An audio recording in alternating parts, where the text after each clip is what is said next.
민주당이 오늘 국회 본회의에서 검찰 수사권 축소를 위한 두 번째 법안인 형사소송법 개정안을 표결 처리할 예정입니다. 국민의힘이 문재인 대통령의 거부권 행사를 촉구했지만 문 대통령은 오늘 임기 중 마지막 국무회의에서 법안을 공포할 걸로 보입니다. 네, 어제 여야가 김앤장 고액 고문료 논란 등을 놓고 격한 공방을 벌였던 한덕수 국무총리 후보자에 대한 인사청문회가 이틀째 이어집니다.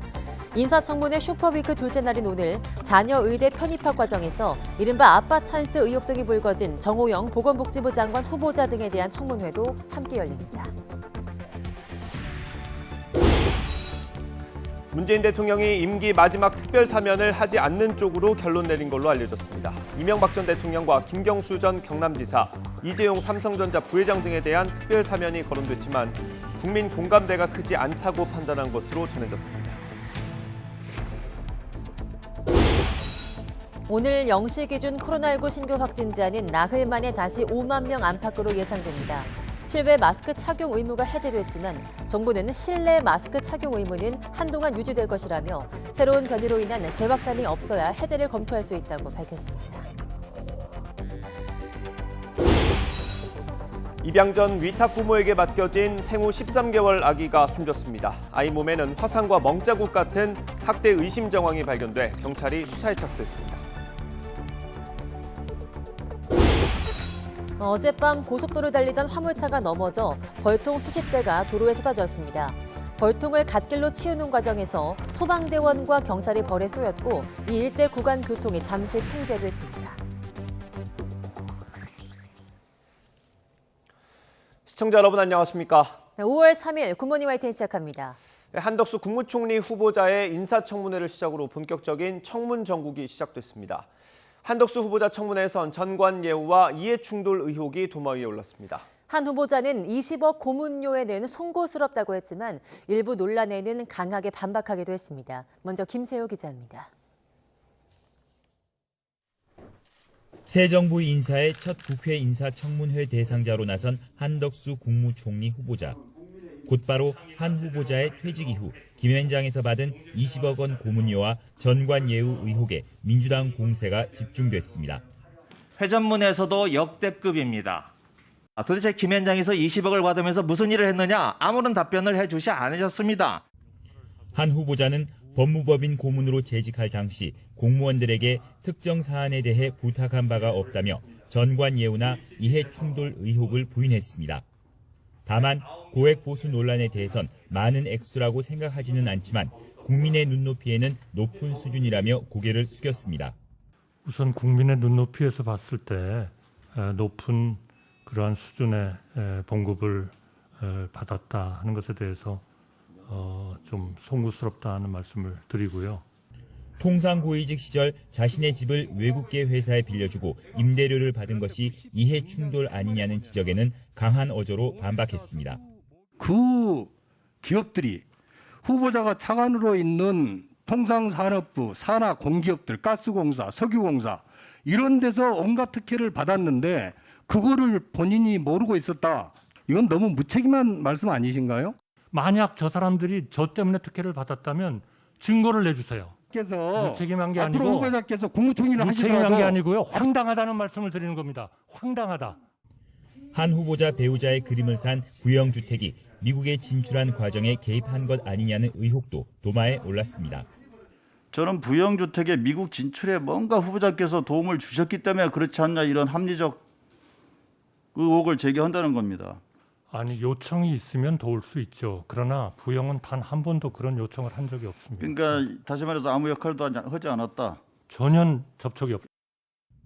반면 국민의힘은 한 후보자가 공직 경력과 능력 면에서 정당한 보수를 받았다며 엄호에 집중했습니다. 국정 전반에 대한 이해도가 상당히 높다는 점에 비춰보면은 김앤장 고문이 순수한 사적 이익을 목적으로 했다고는 보기 어렵고 청문회 내내 여야는 한 후보자가 총리로서 부적합하다, 문제가 없다, 서로 한치의 물러섬 없이 치열하게 맞섰습니다. YTN 김세호입니다. 한덕수 후보자 청문회에서는 또 우리 정부와 론스타일 소송 과정에서 한 후보자가 정부에 불리한 진술을 했다는 의혹도 나왔습니다. 가족의 재산 형성 과정, 한 후보자의 고향 등을 놓고도 거친 공방이 이어졌는데 5년 만에 뒤바뀐 여야 공수의 모습이 여실히 드러났습니다. 이경국 기자입니다. 더불어민주당은 한덕수 후보자의 과거 론스타 관련 발언을 문제 삼았습니다. 외환은행 매각을 둘러싼 정부와 론스타의 소송 과정에서 정부에 불리한 진술을 했던 겁니다. 외국 자본에 대해 지나치게 국수주의적인 것은 문제가 있다. 이렇게 얘기를 했습니다. 론스타 측의 어떤 핵심적인 소송 전략인데 한 후보자는 론스타 측이 자신의 발언을 왜곡한 거라고 강하게 반박했습니다. 론스타하고 전혀 관련이 없는 시각에서 얘기를 한 겁니다. FTA도 해야 되고 여러 가지 해야 되는데 우리 국민들이 그런 데 대한 저항이 너무 많다 하는 걱정을 한 거고요. 이와 함께 가족의 재산 형성 과정에 대한 지적부터 재산 축적의 뿌리가 장인어른에 와닿는 것으로 보입니다. 70년 당시에 30억 원의 부도를 냈습니다. 그래서 피해자만 400명에 이르고 호남에서 기반을 가지고 있던 그 정치인, 나중에 대통령까지 되셨습니다만 그 정치인한테 정치 자금을 좀 들였다가 그 세무 사찰에 의해서 부도가 나셨습니다. 과거 한 후보자가 승진을 위해 고향이 전북 전주라는 사실을 숨긴 거 아니냐는 의혹도 제기됐습니다. 유신 시절에 엄혹한 시기에 공직생활을 하셨던 분 입장에서 고향이 본인의 경력에 별로 도움이 되지 않는다라고 생각하실 수 있는 측면이 있습니다. 스스로 서울이라고 해달라라고 요청하시거나 그런 적은 확인한 적은 절대로 없습니다. 한 번도 없고요. 제가 그렇게 살아오지 않았습니다. 공세를 쏟아낸 민주당과 달리 국민의힘은 방어선 구축에 주력했습니다. 이미 한 후보자가 지난 2007년 노무현 정부 당시 한 차례 검증을 통과하지 않았었냐는 겁니다. 돈을 굉장히 많이 벌으셨다. 뭐 불법적인 거로 벌은 것처럼 이렇게 자꾸 얘기를 하셨는데 제가 봤을 때는 굉장히 청렴하고 많이 번 만큼 세금을 또 다 내셨거든요. 만약에 문제가 됐었다면 그때 청문회에서 문제가 됐어야 되고 지금 또 다시 문제를 삼는 것은 저는 일사부재리다. 남은 한 차례 청문회에서는 전관예우 의혹 등과 관련해 증인들과 참고인들이 잇따라 출석할 예정이어서 공방은 더 거칠어질 것으로 보입니다. 검수완박 전국과 겹쳐 한덕수 후보자 인준은 난항이 불가피할 것으로 예상되는 가운데 전국 주도권을 잡기 위한 여야 신경전에 정책 검증은 뒷전으로 밀리고 있습니다. YTN 이경국입니다. 원희룡 국토교통부 장관 후보자는 집값을 단기적으로 하향 안정시키는 걸 목표로 세웠습니다. 임대차 3법에 대해선 폐지 수준의 대수술을 예고했습니다. 주경우 경제부총리 후보자는 주식 양도소득세와 가상자산 과세를 2년 미뤄야 한다는 입장을 밝혔습니다. 보도에 오인석 기자입니다. 국토부 장관 후보자 인사청문회에선 집값 문제가 최대 관심사였습니다. 윤석열 정부의 집값 목표는 뭡니까 구체적으로? 단기적으로는 하향 안정을 목표로 합니다. 원 후보자는 정책 역량을 서민과 중산층의 주거 안정에 쏟겠다면서 국민의 수요에 맞는 주택을 신속히 공급하겠다고 강조했습니다. 임대차 3법에 대해서는 거의 폐지에 가까운 근본적인 개선이 필요하다는 입장을 내놨습니다. 이것은 세입자들을 보호하지 않겠다는 게 아니라 세입자들을 더 잘 보호할 수 있는 보관도 갖고 있는데요. 추경호 경제부총리 후보자 인사청문회는 금융투자소득세에 관심이 집중됐습니다. 거래세는 유지되고 양도소득세는 폐지되는 건지에 대해서 상당히 혼란스러운 부분이 있는데 그 부분이 어떻게 지금 방향 설정을 하고 계십니까? 금융투자소득세를 한 2년 정도 좀 유예할 필요가 있다, 시행을. 그러면서 동시에 증권 거래세도 좀 인하를 하면서 주식시장에 좋은 자금들이 또 많은 투자자들이 투자할 수 있는 여건을 만드는 게 중요하다. 이런. 내년부터 주식과 펀드 등 금융투자로 일정 금액이 넘는 소득을 올린 투자자는 20%의 세금을 내야 하는데 이를 2년 정도 유예해야 한다는 입장을 밝힌 겁니다. 추 후보자는 같은 틀에서 가상자산 과세도 2년 유예되는 것으로 보는 게 맞는다고 말했습니다. 다만 종합부동산세는 당장 폐지가 어렵다는 입장을 밝혔습니다. 어때 종부세는 좀 손을 대실 생각인가요? 폐지라든지 뭐 이런 식으로? 지금 당장 종부세를 폐지하기는 어려운 상황이고요. 그런 시간을 좀 두면서 재산세와의 통합 문제 이것도 기본적인 이제 연구 논의는 해야 될 때는 됐다. 외환은행 헐값 매각에 책임이 있다는 지적에는 과거로 돌아가도 같은 결정을 할 것이라고 말했습니다. YTN 오인성입니다. 네, 어제 외교부 장관 후보자 인사청문회도 있었습니다. 박진 후보자는 이 자리에서 사드의 추가 배치에 신중한 태도를 보였습니다. 아들이 불법 도박 사이트를 운영하는 회사에서 일했다는 의혹을 둘러싸고도 논란이 이어졌습니다. 조수영 기자의 보도입니다. 박진 외교부 장관 후보자는 인사청문회에서 자유, 평화, 번영에 기여하는 글로벌 중추국가 실현을 새 정부의 외교 비전으로 제시했습니다. 이를 위해 한미 연합방위 태세를 강화하고 대북 제재 이행을 위한 국제 협력을 주도하겠다고 강조했습니다. 대선 과정에서 논란이 됐던 사드 추가 배치 문제에 대해서는 논의가 필요하다고 말했습니다. 신정부에서는 이 문제를 심도 깊게 검토를 해서 어떠한 결론을 낼지 그 깊은 논의를 해봐야 된다고 생각합니다. 사드 추가 배치를 언급했던 윤석열 대통령 당선인의 선거 공약을 고려하면 신중한 입장인데 최근 이종섭 국방장관 후보자 측은 사드 추가 배치의 비용 대비 효과 등을 검토하겠다고 한 바 있어 주목되는 대목입니다. 이런 가운데 아들의 불법 도박 사이트 연관성 여부를 둘러싸고 다시 논란이 일었습니다. 현금을 걸고 포커를 치는데 이게 게임이라고요? 그리고 이게 지금 이미 세계 3대 온라인 도박 사이트로 이미 다 알려져 있습니다. 회사의 안내를 보시면은 여기 게이밍 컴퍼니 이렇게 나와 있습니다. 그래서 넓게 보면은 게임 소프트웨어를 개발하고 라이선스를 주는 회사로 이렇게 알고 있습니다. 또 박 후보자가 3선을 지낸 직후인 2012년부터 2016년까지 김앤장에서 고문으로 재직하며 9억여 원의 급여를 받은 사실도 제기됐습니다. 박 후보자는 북핵 문제와 관련해 미국의 전술핵 배치는 논의하고 있지 않다고 일축한 뒤 한일 관계에 대해선 미래지향적 협력 관계를, 대중 외교에 대해선 전략적 소통과 정경 분리를 강조했습니다. YTN 조수연입니다. 민주당이 낙마 1순위로 지목한 한동훈 법무부 장관 후보자의 인사청문회가 미뤄질 가능성이 제기됐습니다.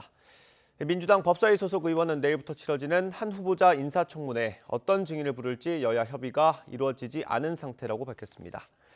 그러면서 증인 없는 인사청문회를 치를 수 있을지가 고민스러운 지점이라며 한 후보자 측의 자료 제출 역시 원활하지 않은 것으로 안다고 말했습니다. 검찰 수사권 폐지, 이른바 검수완박 입법 절차가 오늘 마무리될 예정입니다. 더불어민주당은 오늘로 예정된 본회의에서 검수완박 법안 가운데 하나인 형사소송법 개정안을 처리할 예정입니다. 형소법 개정안은 지난달 30일 필리버스터 대상이었기 때문에 오는 자동 표결에 붙여지는데 민주당이 원내 과반이기 때문에 무난하게 통과될 것으로 보입니다. 국민의힘 권성동 원내대표가 박병석 국회의장에게 오늘 열릴 본회의 개의 시간이 오전 10시로 앞당겨지는 것을 재고해달라고 촉구했습니다. 권 원내대표는 어제 국회의장실을 방문한 뒤 기자들과 만나 국회법에 따르면 평일에는 오후 2시 본회의가 개의되도록 규정돼 있는데 오전 10시에 열리는 것은 관행에 반하는 것일 뿐 아니라 합리적인 이유가 전혀 없다고 밝혔습니다. 또 박 의장에게 민주당이 일방적으로 운영위원회를 통과시킨 사개특위 구성안에 대해서 본회의에 상정하지 말아달라고 요청했지만 의장이 본인의 입장을 말하진 않았다고 전했습니다. 검찰의 직접 수사권이 대폭 축소하는 검수완박 법안의 국무회의 통과를 앞두고 검찰은 박범계 법무부 장관을 통해서 대통령의 거부권 행사를 공식 건의했습니다. 하지만 박 장관은 국민이 공감하도록 검찰권이 행사돼야 한다면서도 검찰의 거부권 건의에 대해서는 즉답을 피했습니다. 오철희 기자입니다. 검찰이 헌법상 대통령의 고유 권한인 법률안 거부권 행사 요청 카드를 공식적으로 꺼내들었습니다. 대검찰청은 박범계 법무부 장관에게 정식 공문을 보내 검수완박 법안의 제2 요구안을 국무회의에 제출해달라고 건의했습니다. 또 법제처장에게 제2요구 심사를 의뢰해달라는 요청도 담았습니다. 앞서 대검은 직접 수사 대상을 6개 범죄에서 4개 범죄로 줄인 검찰청법이 지난 주말 먼저 국회 본회의 문턱을 넘자 문재인 대통령에게 마지막까지 심사숙고해 합리적인 결정을 내려달라면서 사실상 거부권 행사를 공개적으로 요청했습니다. 김호수 검찰총장을 대신해 직무 대리를 맡고 있는 박성진 대검찰청 차장검사는 신임 검사 신고식에서 헌법이 정한 검찰 제도를 부정하는 입법이 추진됐다면서 저지에 끝까지 최선을 다하겠다고 거듭 강조했습니다. 대검은 남은 법안의 의결 및 공포 과정에서 법안의 내용과 절차상 위헌성, 부당성과 제2요구 필요성 등에 적극적으로 의견을 개진하고 필요한 법적 조치도. 정작 박범계 장관은 같은 신임 검사들 앞에서 검찰권 행사가 국민의 공감과 납득 속에 행사돼야 한다는 상반된 입장을 밝혔습니다. 검찰의 건의를 받아들이지 않겠다는 뜻으로도 해석될 수 있는 대목이지만 본질은 수사의 공정성입니다. 합법적으로 인권 침해를 수반하는 수사는 반드시 내 외부의 통제를 받아야 그 정당성이 부여됩니다. 박 장관은 거부권 행사 필요성에 대한 판단 없이 검찰 입장을 그대로 법제처에 전달했다면서 즉답을 피했습니다. 문 대통령이 법률안에 대한 거부권을 행사하기 위해서는 제2요구안을 국무회의에서 의결한 뒤 법률안이 정부로 넘어온 지 15일 안에 국회에 제2를 요구해야 합니다. 하지만 문재인 대통령이 오늘 국회 본회의 처리를 앞둔 형사소송법을 포함해 검수완박 법안들에 대한 거부권 행사 대신 공포를 선택할 경우 검찰의 직접 수사는 당장 4개월 뒤부터 제한됩니다. 이렇게 되면 대검찰청은 헌법재판소 권한쟁의 심판 청구에 더욱 힘을 쏟을 전망입니다. YTN 우철입니다. 대통령직 인수위원회가 오늘 발표하는 윤석열 정부의 국정과제에 여성가족부 폐지는 포함되지 않은 것으로 확인됐습니다. 인수위 관계자는 YTN에 오늘 오전 11시 안철수 위원장이 공개할 예정인 국정과제에 여가부 폐지는 포함되지 않았다고 밝혔습니다. 이 관계자는 여가부 폐지를 당장 국정과제에 담기보다는 다양한 의견을 수렴하면서 심도 있게 검토, 추진할 것이라고 설명했습니다. 반면 탈원전 정책 폐기나 사법개혁 등 윤 당선인이 여러 차례 강조했던 주요 공약은 국정과제에 포함된 것으로 확인됐습니다. 네, 문재인 대통령이 국민 반발을 우려해서 임기 마지막 특별 사면을 하지 않는 쪽으로 결정을 내린 것으로 알려졌습니다. 청와대 내부에서도 물리적인 시간이 부족하고 사면에 대한 국민 공감대가 크지 않다는 점에서 문 대통령이 사면을 하지 않을 거란 전망이 우세합니다. 백종규 기자입니다. 문재인 대통령은 임기 말 특별 사면 단행 여부를 두고 고심을 거듭했습니다.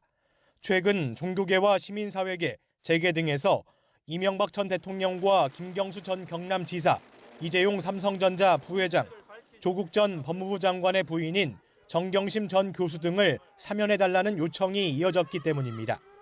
하지만 문 대통령은 장고 끝에 누구도 사면하지 않는 쪽으로 결론을 내린 것으로 알려졌습니다. 청와대 고위 관계자는 특별 사면에 대해 전혀 아는 바가 없고 지금까지 공식적으로 사면 관련 논의가 없었다고 말했습니다. 문 대통령의 임기가 얼마 남지 않은 상황에서 지금까지 논의가 없었다면 물리적인 시간을 고려할 때 사면이 어렵다는 의미로 해석할 수 있습니다. 문 대통령 주재 국무회의가 예정된 하루 전에는 법무부 사면심사위원회 소집 통보가 전달됐어야 했지만 이조차도 이루어지지 않으면서 마지막 사면은 어려워졌다는 게 청와대 참모들의 중론입니다. 문 대통령의 결단이 사면을 하지 않는 쪽으로 기운 것은 임기 말 사면에 대한 부정적 여론이 가장 큰 이유로 꼽힙니다. 앞서 문 대통령은 사면은 사법 정의를 보완하는 차원에서만 행사돼야 한다며 이 판단은 국민의 몫이라고 강조한 바 있는데 국민들의 지지 또는 공감대 여부가 여전히 우리가 따라야 할 판단 기준이라고 생각합니다. 최근 여론조사 결과를 보면 이명박 전 대통령과 김경수 전 경남지사의 사면 반대 의견이 모두 절반을 넘었습니다. 또 이 전 대통령과 김 전 지사의 동시 사면을 두고 정치권에서 끼워넣기 사면이라는 비판까지 이어지자 이에 대한 부담도 작용한 것으로 보입니다. 김부겸 국무총리 주재로 임시 국무회의를 열어 사면 안건을 처리할 가능성은 아직 남아있지만 부정적 여론과 정치적 부담 탓에 문 대통령이 임시 국무회의까지 열어 사면을 단행할 가능성은 적어 보입니다. YTN 백종규입니다.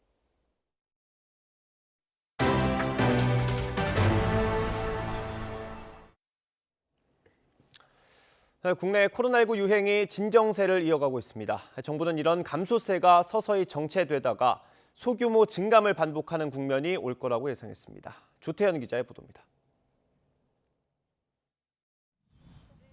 어젯밤 9시까지 코로나19 신규 확진자는 49,507명으로 집계됐습니다. 주말에 줄었던 진단검사가 다시 늘어나면서 전날 같은 시간대보다 2.5배 증가한 수준입니다. 그래도 코로나19 유행의 진정세는 확연합니다. 월요일 같은 시간대 신규 확진자가 5만 명 아래로 내려온 건 지난 2월 7일 이후 처음으로 일주일 전보단 2만 6천여 명, 2주일 전보단 6만 6천여 명 적습니다. 정부도 현재 코로나19 유행이 안정적인 감소세를 유지하고 있다고 평가했습니다. 그러나 감소세가 이대로 유행 종식으로 이어지는 게 아니라 정체되는 국면에 들어갈 거라고 봤습니다. 정체 국면에 들어가면 일정한 확진자 규모를 유지하면서 소규모 증감을 반복할 거란 설명입니다. 그 시기와 증감 규모는 예측하기 어렵다고 봤습니다. 다만 정부는 국내 상당수 인구가 예방접종이나 자연 면역으로 면역을 확보하고 있어 확진자 증감폭 자체는 크지 않을 거라고 예상했습니다. 위험 요인은 여전히 남아있다고 강조한 건데 대한의사협회도 실외 마스크 의무 해제로 자칫 느슨해질 수 있는 방역 긴장감을 개개인이 다시 강화해달라고 거듭 당부했습니다. YTN 조태현입니다. 네, 어제부터 야외에서는 마스크를 벗을 수 있게 됐습니다. 무려 1년 반 만에 마스크 없는 일상을 되찾은 겁니다. 대부분 시민들이 반겼지만 벌써 마스크를 쓰는 게 익숙해져서 벗은 사람은 많지 않았습니다. 황윤태 기자입니다.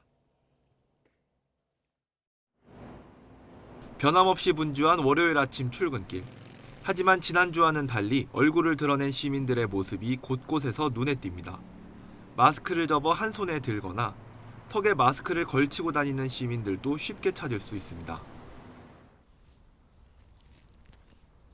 이젠 바깥에서 마스크를 벗더라도 방역수칙을 어기는 일이 아니게 됐습니다. 처음 마스크 착용이 의무화된 지난 2020년 10월 이후 566일 만이자 실내외 마스크 착용이 의무화된 지난해 10월 이후로는 385일 만에 야외 착용 의무가 일부 해제된 겁니다. 시민들은 답답했던 마스크를 벗은 것만으로도 확 달라진 일상을 실감한다는 반응입니다. 매일 아침 얼굴을 감싸던 마스크를 벗으니 개운하다는 직장인부터 습관적으로 끼고 나왔는데 오늘 첫날이라는 게 생각이 나서 벗었고요. 전 굉장히 개운하네요. 뭔가 시원한 느낌이 있는 것 같아요. 야외에서 마스크 쓰고 운동하느라 숨가쁘고 힘들었는데 이제 마음껏 숨 쉴 수 있어 기쁘다는 반응도 있었습니다. 야외에서는 벗고 다녀도 된다고 이렇게 얘기를 해서 내가 아까도 이렇게 벗고 여기까지 왔어요. 벗고 오면 그냥 숨을 맘대로 쉬니까. 다만 거리를 오가는 시민 대다수는 여전히 마스크를 쓴 모습이었습니다. 코로나19가 완전히 종식되지 않은 만큼 아직까진 조심스럽다는 의견이 많았습니다. 좀 걱정되는 것도 있고 아직 바이러스들이 완전 사라진 것도 아니니까 보호하는 차원에서 착용을 했습니다. 일부 고령층은 몸 상태가 걱정돼 마스크를 벗는 게 부담스럽다고 말하기도 했습니다. 나이도 있고 제가 동맥류 머리 수술도 했지 심장 판막 수술도 했지 그래서 아무래도 좀 조심을 해야 될 것 같아가지고. 실외 마스크 의무 착용 조치가 해제됐더라도 50명 넘게 모이는 집회나 공연장을 비롯해 1m 이상 거리 두기가 어려운 곳에서는 마스크를 반드시 착용해야 합니다. 정부는 백신 미접종자나 고령층, 코로나 의심 증상이 있는 경우에는 실외에서도 마스크를 착용할 것을 권고했습니다. 사회적 거리 두기가 해제된 후 자발적인 방역 수칙 준수가 더욱 중요해졌습니다. 마스크 착용이나 환기, 손 씻기를 지켜주시고 실외 마스크 의무 해제를 반기면서도 쉽게 마스크를 벗지는 못하는 시민들. 아직은 어색한 마스크 없는 일상을 완전히 회복하기까지는 좀 더 시간이 필요해 보입니다. YTN 황윤태입니다. 방역 당국이 코로나19 확진자의 격리 의무 해제 여부를 방역 상황과 의료 체계 준비 정도를 보고 3주 뒤에 판단하겠다고 밝혔습니다. 손영래 중앙사고수습본부 사회전략반장은 브리핑에서 확진자의 격리 의무 해제는 방역 상황과 의료 체계 상황, 크게 두 가지 요인들에 의해서 결정될 거라고 말했습니다. 손 반장은 확진자와 위중증, 사망자 감소 추세가 안정적으로 가는지를 보고 또 일반 동네 병원에서 코로나19 환자 진료를 맞는 체계 준비가 잘 됐는지를 보게 될 거라고 설명했습니다. 올여름 미국에서 코로나19가 다시 유행할 수 있다는 경고가 나왔습니다. 데보라 버크스 전 백악관 코로나19 대응 조정관은 방송 인터뷰에서 자연 면역력이 4개월에서 6개월 뒤 약해지며 코로나19가 재유행하는 양상을 보였다면서 이같이 경고했습니다. 버크스 전 조정관은 미국 남부 지역은 올 여름에, 북부는 올 겨울에 재확산 가능성이 크다면서 2020년과 2021년에도 비슷한 시기에 유행이 발생했다고 설명했습니다. 중국은 지금 노동절 전후 황금 연휴 기간입니다. 하지만 오미크론 변이 확산에 따라 어느 때보다 조용하게 보내고 있습니다. 지나친 방역 통제에 감옥에 갇힌 것 같다는 불만의 목소리도 터져나오고 있습니다. 강정규 기자입니다. 관광객들이 많이 찾는 중국 베이징의 유명 거리. 노동절 연휴에 접어들었지만 한산하기만 합니다.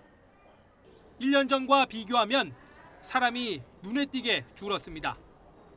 베이징의 관문인 기차역도 상황은 마찬가지입니다. 작년 이맘때 관광지에 길게 늘어섰던 줄은 올해 PCR 검사를 기다리는 줄로 바뀌었습니다. 그동안 제로 코로나로 대표되는 강력한 방역 통제로 나름 성과를 봤던 중국. 전파력이 강한 오미크론 변이의 상륙으로 여느 때보다 조용한 연휴를 보내고 있습니다. 특히 수도 베이징은 시진핑 주석의 3연임을 결정하는 20차 당대회를 앞두고 더욱 삼엄한 분위기입니다. 연휴 기간 단체 관광을 전면 금지하고 식당은 배달 음식만 팔도록 제한했습니다. 这个绝对是98%吧，算是影响了。就是那个2只能是微不足道的了，对我们影响。 관리 통제 구역과 봉쇄 건물도 갈수록 늘고 있습니다. 4,000병상 규모의 임시 병원도 마련됐는데 오히려 도시 봉쇄에 대한 불안을 키우는 요인이 돼버렸습니다.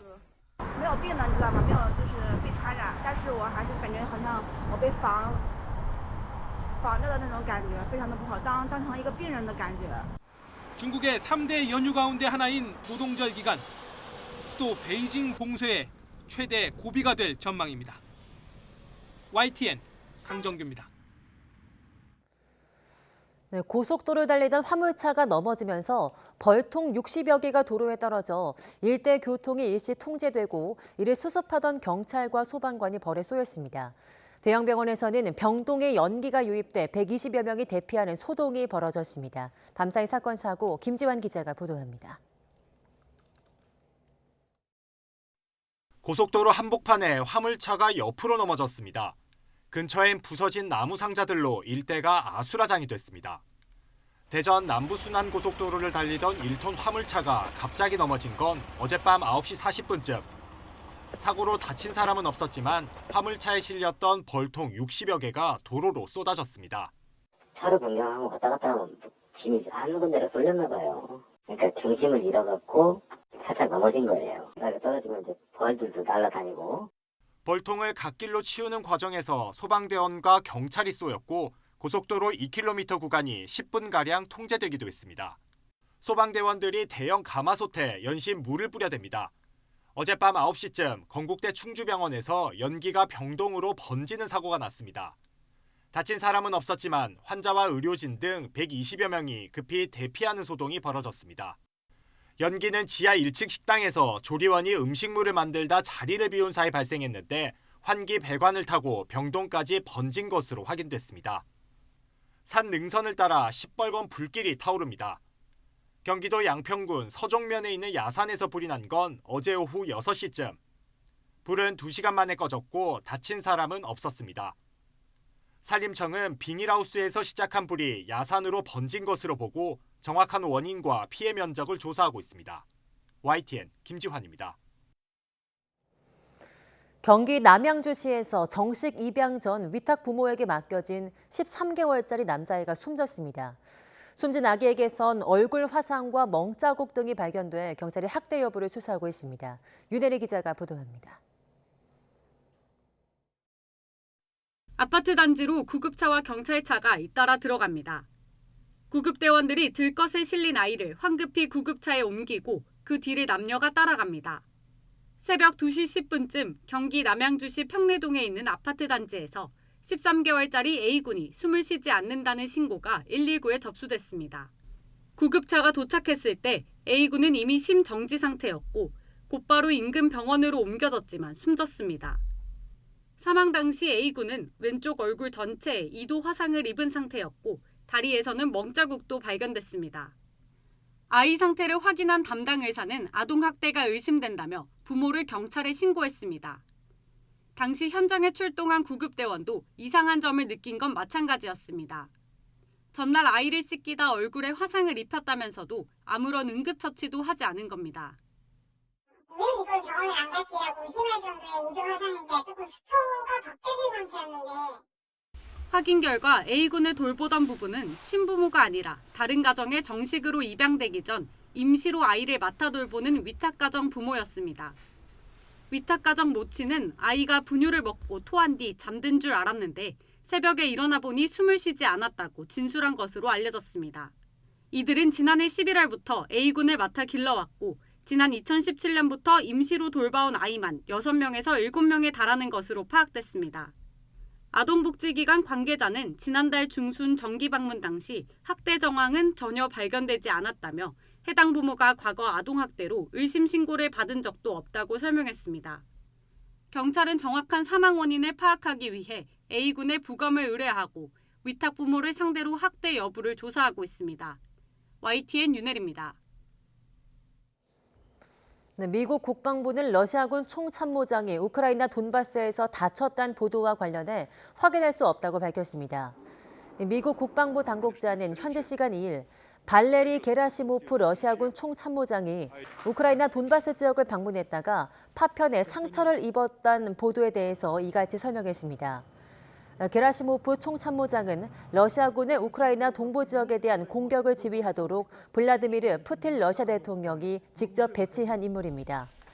앞서 일부 영국 언론은 게라시모프 총참모장이 돈바스 지역에서 오른쪽 다리 위쪽 3분의 1에 골절 없이 파편이 박혔으나 제거됐고 생명에는 지장이 없다고 익명의 러시아 소식통을 인용해 보도했습니다. 네, 우크라이나는 이번 전쟁을 끝내기 위해서 중국이 적극적인 역할에 나서달라고 직접 요청했습니다. 하지만 중국은 여전히 러시아 편에 서서 중재에는 소극적입니다. 베이징에서 강성웅 특파원이 보도합니다. 우크라이나는 푸틴 대통령과 젤렌스키 대통령 간의 담판을 러시아에 촉구하고 있습니다. 러시아가 해결책을 찾으려고만 한다면 언제든 혐오감을 버리고 대화에 나서겠다는 겁니다. I have confidence in my president. I understand that he is prepared for that conversation and he knows how to negotiate. 우크라이나에 협상하는 안보리 5개 상임이사국이 우크라이나의 안전을 보장하는 것입니다. 드미트로 쿨레바 외교장관은 상임이사국인 중국이 러시아를 설득해달라고 직접 요청했습니다. 중국도 이번 전쟁 때문에 경제적 피해가 큰 만큼 나설 명분이 있다는 겁니다. 하지만 중국은 평화를 촉구하기만 할 뿐 중재 역할에는 선을 긋고 있습니다. 오히려 우크라이나에 무기를 지원해주는 미국이 분쟁을 키우고 있다며 강력 비판하고 있습니다. 美国还不断向乌克兰提供资金和武器。美国的真实目的不是什么和平，而是让冲突持续下去。 중국은 우크라이나에 대한 무기 지원을 일관되게 반대하면서 사실상 러시아 편을 들고 있습니다. 우크라이나의 중재 요청에도 구체적인 답변을 내놓지 않고 있습니다. 중국의 이런 입장은 미국과 전면적으로 대립하는 상황에서 러시아와의 연대와 협력을 더 중요시하고 있다는 의미로 해석됩니다. 베이징에서 YTN 강성웅입니다. 일본 기시다 총리 등 정부 인사들이 최근 아시아 각국을 잇따라 방문했습니다. 우크라이나 사태를 계기로 북한과 중국, 러시아의 안보 위협에 대항할 우군을 만들기 위해서 공을 들이고 있는데요. 도쿄 이경아 특파원이 보도합니다. 기시다 일본 총리가 베트남 판민진 총리와 지난해 11월에 이어 다시 만났습니다. 기시다 총리는 이 자리에서 안보 협력을 특히 강조했습니다. 이에 따라 일본은 사이버 보안과 해상 보안 능력 향상을 위해 베트남군을 지원하기로 했습니다.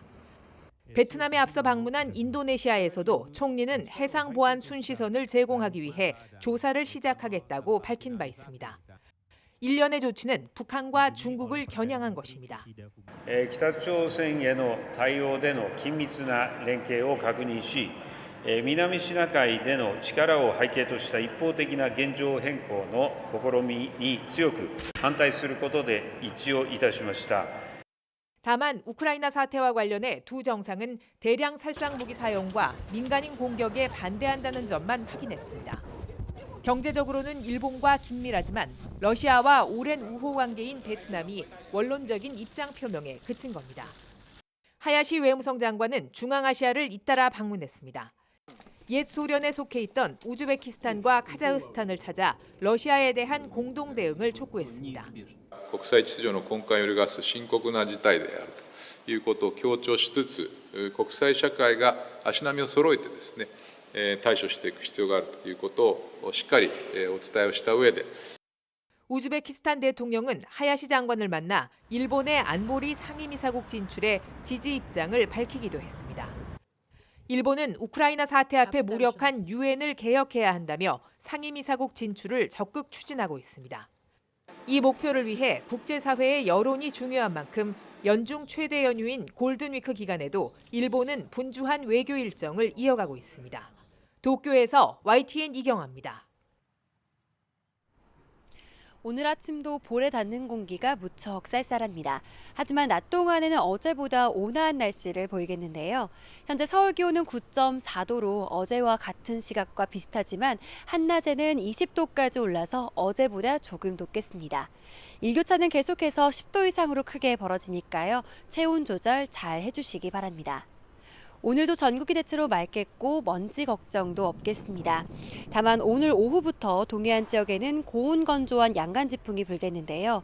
대기가 건조한 데다 산간을 중심으로는 초속 25m 이상의 매우 강한 바람이 불 것으로 보여 산불 등 대형 화재에 대한 위험이 큰 상황입니다. 그 밖에 중부와 경북 내륙에서도 강한 바람이 예상되니까요. 시설물 관리와 불씨 관리에 각별히 신경 써주시기 바랍니다. 오늘 아침 기온은 어제와 비슷하거나 조금 낮게 출발하고 있습니다. 현재 서울은 9.4도, 대전 5.9도로 쌀쌀한데요. 한낮에는 서울 20도, 광주 23도, 대구는 24도로 어제보다 1에서 3도 높아 온화하겠습니다. 금요일 오후 수도권과 강원 영서를 시작으로 토요일 오전까지 중부지방에 봄비가 내릴 전망입니다. 오늘 아침까지 강원 남부 산간과 또 영남 내륙에는 짙은 안개가 끼는 곳이 있겠습니다.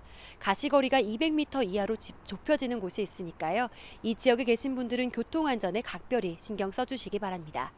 지금까지 상암동 야외 스튜디오에서 YTN 홍나실입니다. 어제 여야가 김앤장 고액 고문료 논란 등을 놓고 격한 공방을 벌였던 한덕수 국무총리 후보자의 인사청문회가 이틀째 이어집니다. 자녀 의대 편입학 과정에서 아빠 찬스 의혹이 불거진 정호영 보건복지부 장관 후보자 등에 대한 인사청문회도 함께 열립니다. 민주당이 오늘 국회 본회의에서 검찰 수사권 축소를 위한 두 번째 법안인 형사소송법 개정안을 표결 처리할 예정입니다. 국민의힘이 문재인 대통령의 거부권 행사를 촉구했지만 문 대통령은 오늘 임기 중 마지막 국무회의에서 법안을 공포할 것으로 보입니다. 오늘 0시 기준 코로나19 신규 확진자는 나흘 만에 다시 5만 명 안팎으로 예상됩니다. 실외 마스크 착용 의무가 해제됐지만 정부는 실내 마스크 착용 의무는 한동안 유지될 거라며 새로운 변이로 인한 재확산이 없어야 해제를 검토할 수 있다고 밝혔습니다. 오늘도 전국이 대체로 맑겠지만 아침과 낮과 밤의 기온차가 10도 안팎을 보이겠습니다. 동해안 지방은 건조한 날씨 속에 오후부터 바람이 강하게 불어서 산불 등 화재에 유의하셔야겠습니다. 네, 검찰 수사권을 폐지하는 법안 가운데 형사소송법 개정안이 오늘 본회의에서 처리될 예정입니다. 민주당은 이후 중대범죄수사청 설립 논의까지 속도를 내겠다는 계획입니다. 막을 방법이 마땅치 않은 국민의힘은 문재인 대통령이 거부권 행사를 촉구하면서 국회 충돌 사태를 고리로 여론전에 집중하고 있습니다. 박기환 기자입니다. 검찰청법 개정안이 국회를 통과한 지 사흘 만에 형사소송법 개정안이 다시 본회의 표결에 붙여집니다. 과반 의석을 가진 더불어민주당은 이번에도 무난한 의결을 자신하고 있습니다. 두 법안이 모두 국회 문턱을 넘으면 민주당이 검찰개혁 일환으로 추진해온 검찰 수사권 폐지 입법 절차는 일단 마무리됩니다. 이번 검찰의 수사 기소 분리는 과거 인권유린과 정치 개입 등을 일삼았던 군과 국가정보기관의 개혁에 이어 비정상적인 독점 권력을 정상화하는 과정의 일환입니다. 반면 지난달 30일 6탄전을 불사하며 총력 저지를 시도했던 국민의힘은 문 대통령이 법안을 공포해선 안 된다며 거부권 행사를 거듭 촉구했습니다. 문재인 대통령님, 검수완박 거부권 행사는 지난 5년간의 실정을 조금이나마 덜어낼 수 있는 마지막 기회입니다. 최소한 마지막이라도 대통령다운 모습을 보여주시길 바랍니다.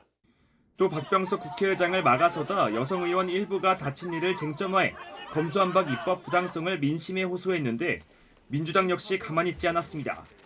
국회의장을 둘러싼 경위들은 구둣발로 동료 의원들을 마구 걷어찼고 박병석 의장은 경위들의 호의 속에 유유히 본회의장 가장 높은 자리에 앉았습니다.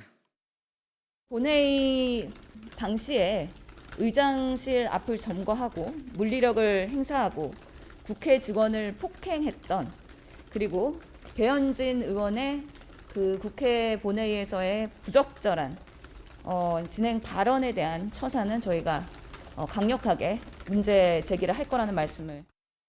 검수완박을 향한 당내 우려 제기에도 불구하고 민주당 전원이 검찰청법 개정안에 찬성한 만큼 오늘 표결에서도 압도적 찬성표가 예상됩니다. 또 만장일치로 힘을 실은 만큼 민주당은 문재인 대통령도 국무회의에서 신속히 법안을 제가해 줄 것으로 기대하고 있습니다. 이 때문에 검수완박 강행 입법을 막을 방법이 없는 국민의힘은 여론전에 주력하는 것 외에 별다른 저지 수단을 찾지 못하고 있습니다. 다만 정의당은 고발인을 사건 이의 신청 대상에서 제외하는 형사법 조항에 우려가 있다고 밝혀 전원 찬성을 누른 검찰청법대와는 달리 반대 표결에 나설 것으로 보입니다. YTN 박기환입니다. 네, 헌법재판소가 이른바 검수완박 법안의 국회 의결 효력을 멈춰달라는 가처분 신청을 심리하기 시작했습니다. 국민의힘은 절차 위법성을 문제 삼았는데 결국 민영배 의원의 꼼수 탈당이 쟁점이 될 것으로 보입니다. 나혜인 기자입니다. 검찰보다 먼저 헌법재판에 나선 국민의힘 의원들은 검수완박 법안이 국회 본회의를 통과해도 무효라고 주장하고 있습니다. 상임위원회인 법제사법위 심사 과정부터 위법했다는 취지로 특히 민형배 의원의 탈당을 문제 삼고 있습니다. 더불어민주당 소속이던 민 의원이 무소속으로 안건조정위원회에 들어가는 꼼수를 써 자신들의 심의 표결권을 침해했다는 겁니다. 여당 의원으로 발의한 거를 심사하는데 본인이 또 야당으로 들어온다. 이거는 안건조정위원회의 취지를 정면으로 위배하는 것이라. 국민의힘은 지난달 27일 검수완박 법안이 법사위를 통과하자마자 헌법재판소에 본회의 부의를 막아달라는 가처분을 신청했습니다. 하지만 곧바로 검찰청법 개정안이 상정되자 이틀 뒤 국회의장과 법사위원장을 상대로 권한쟁의 심판을 청구하면서 기존 가처분 신청 취지도 변경했습니다. 정부도 위법한 절차로 의결된 법안은 공포하면 안 된다며 헌재에 조속한 결정을 촉구했습니다. 헌재도 바쁘게 움직였습니다. 유남석 헌재소장이 해외 출장 중이었지만 가처분 사건을 접수한 바로 다음 날 법무부와 검찰에 알렸고 대검찰청에선 의견서도 받았습니다. 대검 역시 김호수 검찰총장 명의로 낸 의견서에서 민의원의 탈당은 위법이라는 국민의힘 주장에 동조했습니다. 지난 2019년 국회 패스트트랙 신속 처리한 건 지정을 논의하던 사법개혁특별위원회의 사보임 사례도 언급하며 위헌성을 지적했습니다. 다만 당시 사개특위에서 교체된 오신환 전 의원의 권한쟁의 심판은 재작년 헌재에서 기각됐습니다. 이를 두고 국민의힘 소송 대리인은 당론에 반대했다가 당내에서 교체된 오 전 의원과 위장 탈당으로 안건 조정 제도를 무력화한 민의원은 경우가 다르다고 주장했습니다. 국민의힘은 검수완박법이 국무회의에서 공포되더라도 시행까지 넉 달 유예 기간이 있는 만큼 헌재 판단에 기대를 걸고 있습니다. 검찰 역시 법리 검토를 거쳐 입법 절차뿐 아니라 법안 내용이 행정부의 권한을 침해한다는 헌법재판을 청구할 계획입니다. YTN 나인입니다. 새 정부 내가 국무위원 후보자들의 국회 인사청문회가 시작됐습니다. 한덕수 국무총리 후보자 인사청문회에서는 이른바 회전문 인사와 고액 고문료 논란이 도마 위에 올랐습니다. 한 후보자는 국민이 보기에 높은 보수였다고 몸을 낮췄지만 전관예우 지적에는 강하게 반박했습니다. 직접 들어보겠습니다. 회전문에서도 역대급입니다. 공직에 계시다가 김현장을 옮기셨죠? 그 김현장에서 공직을 가셨습니다. 또 김현장 가셨습니다. 그리고 다시 공직을 맡으시려고 지금 이 자리에 와 계십니다. 정확하게 두 바퀴를 도셨습니다. 아니, 두 바퀴를 완성하기 위해서 지금 이 자리에 와 계십니다. 후보자에게 20억을 줬을 때 그 회사들은 김현장에게 수십 배, 몇백억을 줬을 수 있다. 그래서 후보자께서 정관예우에 해당된다. 이런 주장에 대해서 터무니없는 주장이라고 생각하십니까? 그렇습니다. 왜냐하면 정관예우가 이런 뜻이 있다니까요. 아닙니다. 절대로 그렇지 않습니다. 과거 관직을 팔아 돈을 벌었다면 최소한 다시 공직을 맡을 생각은 버려야 한다고 저는 생각합니다. 국민 반대 여론도 이렇게 높은 마당에 꼭 그렇게까지 다시 총리를 하셔야 속이 후련하시겠습니까? 권력과 명예, 돈까지 다 가져야 속이 그렇게 다 후련하시겠습니까? 존경하는 강병원 의원님, 그렇게 좋다는 모든 거를 버리고 제가 지금 총리로 지명하는 그 제의를 받아들인 겁니다. 그리고 강병원 의원님 지금 말씀하신 거는 나가셔도 한창 너무 나가셨습니다. 네, 한덕수 후보자는 일부 논란이 있는 장관 후보자의 자진 사퇴에 대해서 검토하는 계기가 있을 거라고도 말했습니다. 어제 발언 들어보겠습니다. 후보자가 추천한 국무위원 중에 일부는 행위의 위법성 여부를 떠나 국민적 공감대를 못 얻고 있는 분도 계십니다. 청문회를 통해 관련 의혹에 대해 사실에 기반하여 구체적이고 명확하게 설명해야 하겠죠. 그러나 청문회 이후에도 국민들이 납득할 수 없는 상황이라면 후보자께서 일부 후보의 자진 사퇴 필요성을 대통령께 건의할 생각은 있으십니까? 역시 최종적인 판단은 인사청문위원회에서 해야 되는 것이기 때문에 그 과정을 끝내고 거치고 난 다음에는 다시 한번 저나 우리 당선인께서 제가 만약에 모든 과정을 순조롭게 마치고 만약 총리로서 그 임무를 맡을 수 있다면 다시 한번 그런 거를 또 검토하는 그런 계기가 있지 않겠나 그렇게 생각합니다. 네, 어제 한덕수 국무총리 후보자를 포함해 모두 6명에 대한 국회 인사청문회가 진행된 가운데 오늘도 새 정부 국무위원 후보자에 대한 인사청문회가 이어집니다. 네, 국회는 오늘 검수완박 법안 처리와 관련한 본회의 표결 뒤 이틀째로 예정된 한덕수 국무총리 후보자를 비롯해 정호영 복지부 장관 후보자, 이상민 행안부 장관 후보자, 이종호 과기정통부 장관 후보자까지 4명에 대한 인사청문회를 진행합니다. 특히 더불어민주당이 낙마 리스트로 꼽은 정호영 후보자 청문회에서는 자녀 의대 편입학 의혹과 아들의 병역 의혹 등이 집중적인 검증 대상이 될 것으로 보여 여야의 치열한 공방이 예상됩니다. 문재인 대통령이 임기 말 마지막 특별 사면 단행 여부를 놓고 고심을 거듭했지만 여론을 고려해서 사면을 하지 않는 쪽으로 결정 내린 걸로 알려졌습니다. 청와대 고위 관계자는 YTN과의 통화에서 특별 사면에 대해 아는 바가 전혀 없고 청와대 내부에서 공식적으로 사면과 관련해 논의를 한 바가 없다고 밝혔습니다. 문 대통령이 주재하는 마지막 국무회의가 오늘 예정된 가운데 사면을 단행한다면 법무부 사면심사위원회가 소집돼야 하지만 어제까지 결정이 내려지지 않아서 마지막 사면은 사실상 어려워진 것으로 보입니다. 다음 주 대통령 공식 취임을 앞둔 윤석열 당선인이 국정수행을 잘할 것으로 예상한다는 전망이 50%대 아래에 머물렀습니다.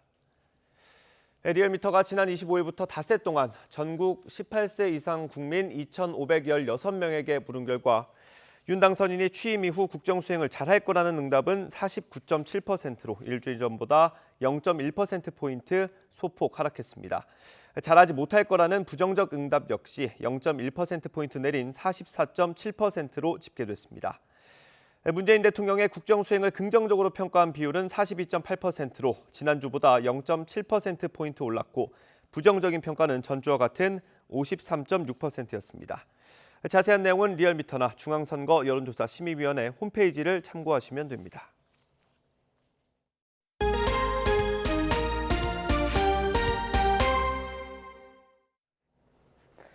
어젯밤 9시까지 전국에서 코로나19 확진 판정을 받은 사람은 49,507명으로 집계됐습니다. 그제 같은 시간대 집계치보다 29,799명 많습니다.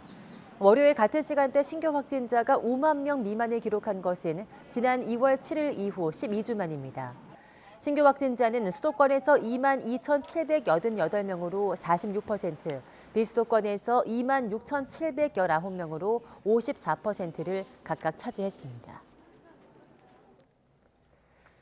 야외 마스크 착용 의무가 1년여 만에 해제됐지만 실내나 대중교통에서는 반드시 마스크를 써야 합니다. 실내 마스크까지 쓰지 않으려면 국내외 유행 상황이 안정돼야 하는데 변이로 인한 재확산 여부가 관건입니다. 이영원 기자입니다. 야외에서 마스크를 벗게 된 건 지난해 4월 이후 1년 만입니다. 2m 거리 두기를 하지 않아도 마스크 착용 의무가 없어진 건데 50명 이상 모이는 야외 집회나 공연은 예외입니다. 상대적으로 전파 위험이 큰 실내나 대중교통에서는 여전히 마스크를 써야 합니다. 실내 마스크 착용 의무는 가장 효율적인 방역 수단으로서 코로나19 팬데믹에 대처하는 상황에서 가장 마지막으로 해제할 수 있는 감염 방지를 위한 최후 보루인 마스크를 실내에서도 벗게 되려면 전 세계 유행이 안정돼 코로나19가 풍토병이 되는 엔데믹 상황이 전제돼야 합니다. 이 조건이 충족되려면 새로운 변이로 인한 재확산이 없어야 한다는 게 정부 설명입니다. 이 때문에 정부는 최근 확진자가 급증한 남아프리카 공화국 등 해외 동향을 주시하고 있습니다. 남아공의 경우 바이러스가 활동하기 좋은 겨울철에 접어든 데다 오미크론 하위 변이 BA4와 BA5가 빠르게 확산하면서 재유행 가능성까지 거론되고 있습니다. 면역 회피 능력을 약간 획득할 수 있는 가능성이 있기 때문에 전파력은 높을 수 있는 반면에 위중증 화율은 거의 오미크론이라고 볼 수가 있고요. 국내에서의 확인은 아직까지 되고 있지 않은 상황이어서 확진자에게 부여된 7일 격리 의무를 해제할지는 이달 23일쯤 결정됩니다. 유행 규모와 위중증 사망 추이를 비롯해 동네 병원 등 일반 의료 체계에서 얼마나 코로나 대응이 가능할지가 판단 기준입니다. YTN 이영훈입니다. 유치원과 초중고, 대학 등 전국 모든 학교가 일상 회복을 시작했습니다. 이에 따라 모든 학교에서 정상 등교를 시작했고 교실 내 밀집도 조절을 위한 원격 수업은 중지됐습니다. 방과 후 학교와 돌봄 과정, 수련회와 수학여행, 대학 행사 등도 정상화됐습니다. 야외에서 진행되는 반별 체육 수업에선 마스크를 착용하지 않고 운동회나 체험학습, 수학여행 등 학교 행사 때도 마스크 착용 의무를 해제했습니다. 코로나19로 한 달 넘게 봉쇄가 계속되고 있는 중국 상하이에서 복지시설의 실수로 살아있는 노인을 시신 운구용 가방에 넣는 황당한 일이 발생했습니다. 자칫 산채로 화장될 수도 있었던 일이라서 주민들과 누리꾼들은 크게 분노하고 있습니다. 보도에 김영근 기자입니다. 중국 상하이 복지시설 앞입니다. 노인이 사망했다는 신고를 받고 시신을 운구하기 위해 온 장례식장 직원. 운구용 가방을 살펴보다 이상한 움직임을 발견합니다. 시신 가방을 열고 얼굴을 덮은 비닐을 걷어낸 직원은 화들짝 놀라 뒤로 물러섭니다.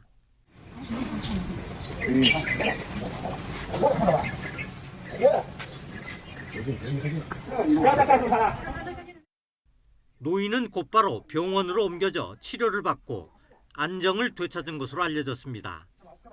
장례식장 직원이 세심하게 살피지 않았다면 자칫 산채로 화장될 뻔한 순간이었습니다.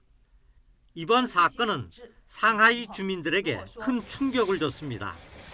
또 한 달 넘게 계속되고 있는 코로나19 봉쇄 조치로 쌓인 불만에 불을 질렀습니다. 누리꾼들은 공포 영화 같다, 끔찍하다는 글을 올리며 격분했습니다. 논란이 커지자 상하이 당국은 조사에 착수해 사망 판정에 관여한 의사의 면허를 취소했습니다. 또 관할관청 관계자들에게도 감독 책임을 물어 면직 등의 중징계를 내렸습니다. YTN 김영근입니다. 코로나19로 외국인 방문자들에게 2년 넘게 굳게 닫혔던 뉴질랜드의 국경이 한국과 미국 등 60여 개 국가에 다시 열렸습니다. 태국은 입국당일 PCR 검사를 폐지하는 등 세계 각국이 관광객 유치를 위해서 빗장을 풀고 있습니다. 김진호 기자입니다. 뉴질랜드 오클랜드 공항 입국장. 마오리족 환영단이 노래를 부르며 입국객들을 반깁니다. 공항 곳곳에서는 국경 봉쇄로 오랜만에 만난 사람들이 재회의 기쁨을 누립니다. It's been 2 years in suspension of just wondering if and when and never knowing if the moment was even going to come. 뉴질랜드는 현지 시각 1일 자정을 기해 60여 개 비자 면제 국가에서 들어오는 외국인 방문자들에게 입국을 허용했습니다. In the early hours of this morning, we marked another big moment in our reconnection with the world, with our borders reopening to visitors from visa waiver countries, welcoming again tourists from the USA, UK, Japan, Germany, Canada, Korea and Singapore. 이들 나라에서 오는 여행자들은 코로나19 백신을 접종하고 출국 전 코로나19 검사에서 음성 판정을 받으면 격리 없이 뉴질랜드에 입국할 수 있게 됐습니다. 뉴질랜드 정부는 코로나19의 확산을 막기 위해 2020년 3월 19일부터 국경을 닫아 외국인들의 입국을 막았습니다. 국경 재개방은 뉴질랜드 경제를 활성화하기 위한 것으로 뉴질랜드 정부는 매주 3만 3천여 명의 외국인들이 입국할 것으로 보고 있습니다. 관광업이 주력 산업인 태국은 입국 당일 PCR 검사를 폐지했습니다. 태국 관광청은 지난달 하루 평균 입국객 수가 10,000명 정도인데 검사 폐지 첫날 2만 1,000여 명이 입국했다며 입국 문턱을 낮춘 효과가 바로 나온 것으로 보고 있습니다. 두 나라처럼 관광객 유치를 위해 각종 규제를 철폐하려는 세계 각국의 움직임은 더욱 빨라질 것으로 보입니다. YTN 김진호입니다. 최근 미국의 최고위급 인사가 우크라이나를 잇따라 방문한 것에 대해 백악관은 조 바이든 대통령도 원하지만 당장 계획은 없다고 밝혔습니다. 우크라이나에 이어 폴란드를 찾은 낸시 펠로시 하원 의장은 가능한 가장 강력한 군사 대응과 제재가 필요하다고 말했습니다. 워싱턴에서 강태욱 특파원의 보도입니다. 토니 블링컨 국무장관과 로이드 오스틴 국방장관이 지난달 24일 우크라이나를 전격 방문했습니다. 우크라이나에 대한 지원과 지지를 약속했습니다. 또 지난 주말에는 미국 정부 권력 서열 3위인 낸시 펠로시 하원 의장이 우크라이나를 찾았습니다. 이어 우크라이나 난민이 가장 많이 몰려든 옆나라 폴란드를 방문해 감사 인사를 표했습니다. 그러면서 러시아에 대해 가장 강력한 군사 대응과 가장 강력한 제재가 필요하다고 강조했습니다. 민주주의가 독재 국가를 이길 수 있도록 추가로 우크라이나를 지원하려 계속 일할 것이라고도 말했습니다. 이처럼 미국 최고위 인사들의 방문이 이어지면서 바이든 대통령의 방문에 관심이 쏠리고 있습니다. 백악관은 바이든 대통령도 방문하고 싶어 하지만 아직 계획은 없다고 설명했습니다. I know the president would love to visit Ukraine, but no plans in the works at this point. 폴란드로 철수한 우크라이나 주재 미국 대사관은 이번 달 말까지 우크라이나 수도 키이우로 복귀할 준비에 들어갔습니다.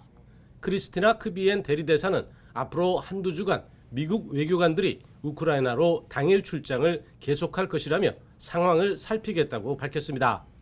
백악관도 외교관은 왔다 갔다 하는 것이 아니라 해당 나라에 있는 것이라며 외교관을 키이우에 데려오기 위해 다시 대사관을 여는 게 목표라고 확인했습니다. 워싱턴에서 YTN 강태욱입니다. 미국의 중앙은행인 연방준비제도가 현지 시각으로 3일과 4일까지 이틀 동안 회의를 통해 기준금리 인상과 보유자산 축소 계획을 발표할 예정입니다. 과감한 보유자산 축소와 기준금리의 0.5%포인트 인상, 이른바 빅스텝을 동시에 발표할 것으로 보여서 금융시장에 미칠 파장이 주목됩니다. 김원배 기자가 보도합니다. 미국 중앙은행인 연방준비제도가 우리 시간 5일 새벽 이틀간의 연방공개시장위원회 정례회의를 마치고 기준금리 인상과 함께 보유자산 축소 계획을 발표할 예정입니다. 월스트리트 저널은 연준이 금융시장에 지장을 줄 정도로 과거보다 빠르게 보유자산 축소를 단행할 것으로 예상했습니다. 연준은 2017년부터 2019년까지 보유자산을 매달 100억 달러씩 줄이기 시작해 점차 500억 달러까지 확대했습니다. 그러나 연준은 2020년부터 코로나19 대확산에 따른 경기 침체에 대응하기 위해 미국 국채와 주택 저당 정권을 대거 사들여 보유자산이 약 9조 달러, 우리 돈으로 약 1경 1,392조 원으로 다시 늘어났습니다. 연준이 최근 공개한 3월 연방공개시장위원회 회의록에 따르면 연준이 고려하고 있는 월 최대 보유자산 감축 규모는 950억 달러입니다. 이는 2017년부터 2019년까지 보유자산 축소 사례와 비교하면 거의 2배 가까이 됩니다. 게다가 이번에는 보유자산 월별 감축 규모가 수개월 내에 최대치인 950억 달러에 도달할 것으로 보여 과거 1년에 걸쳐 월 100억 달러에서 500억 달러로 차츰 늘어난 것에 비해 감축 속도도 한층 빨라질 것으로 전망됩니다. 보유자산의 전체 축소 규모도 이전과 비교해 상당히 클 것으로 전망됩니다. 과거엔 2년에 걸쳐 8천억 달러, 우리 돈으로 약 1,012조 원을 줄였지만 현재 연준 내부에서는 3년에 걸쳐 3조 달러, 우리 돈으로 약 3,800조 원을 감축하는 방안을 논의 중입니다. 연준은 2017년에는 보유자산 축소에 들어갈 때 기준금리 인상을 멈췄습니다. 하지만 현재는 22년 만에 처음으로 기준금리를 평소 인상폭의 2배인 0.5%포인트 올리는 이른바 빅스텝을 앞두고 있습니다. 월스트리트 저널은 2017년 당시 인플레이션은 연준의 목표치인 연 2% 내에 있었지만 현재는 물가 상승률이 40년 만에 최고 수준을 보이고 있기 때문이라고 설명했습니다. 인플레이션을 잡기 위한 연준의 선택과 이에 따른 금융시장의 후폭풍이 어느 정도가 될지 세계가 주목하고 있습니다. YTN 김원배입니다.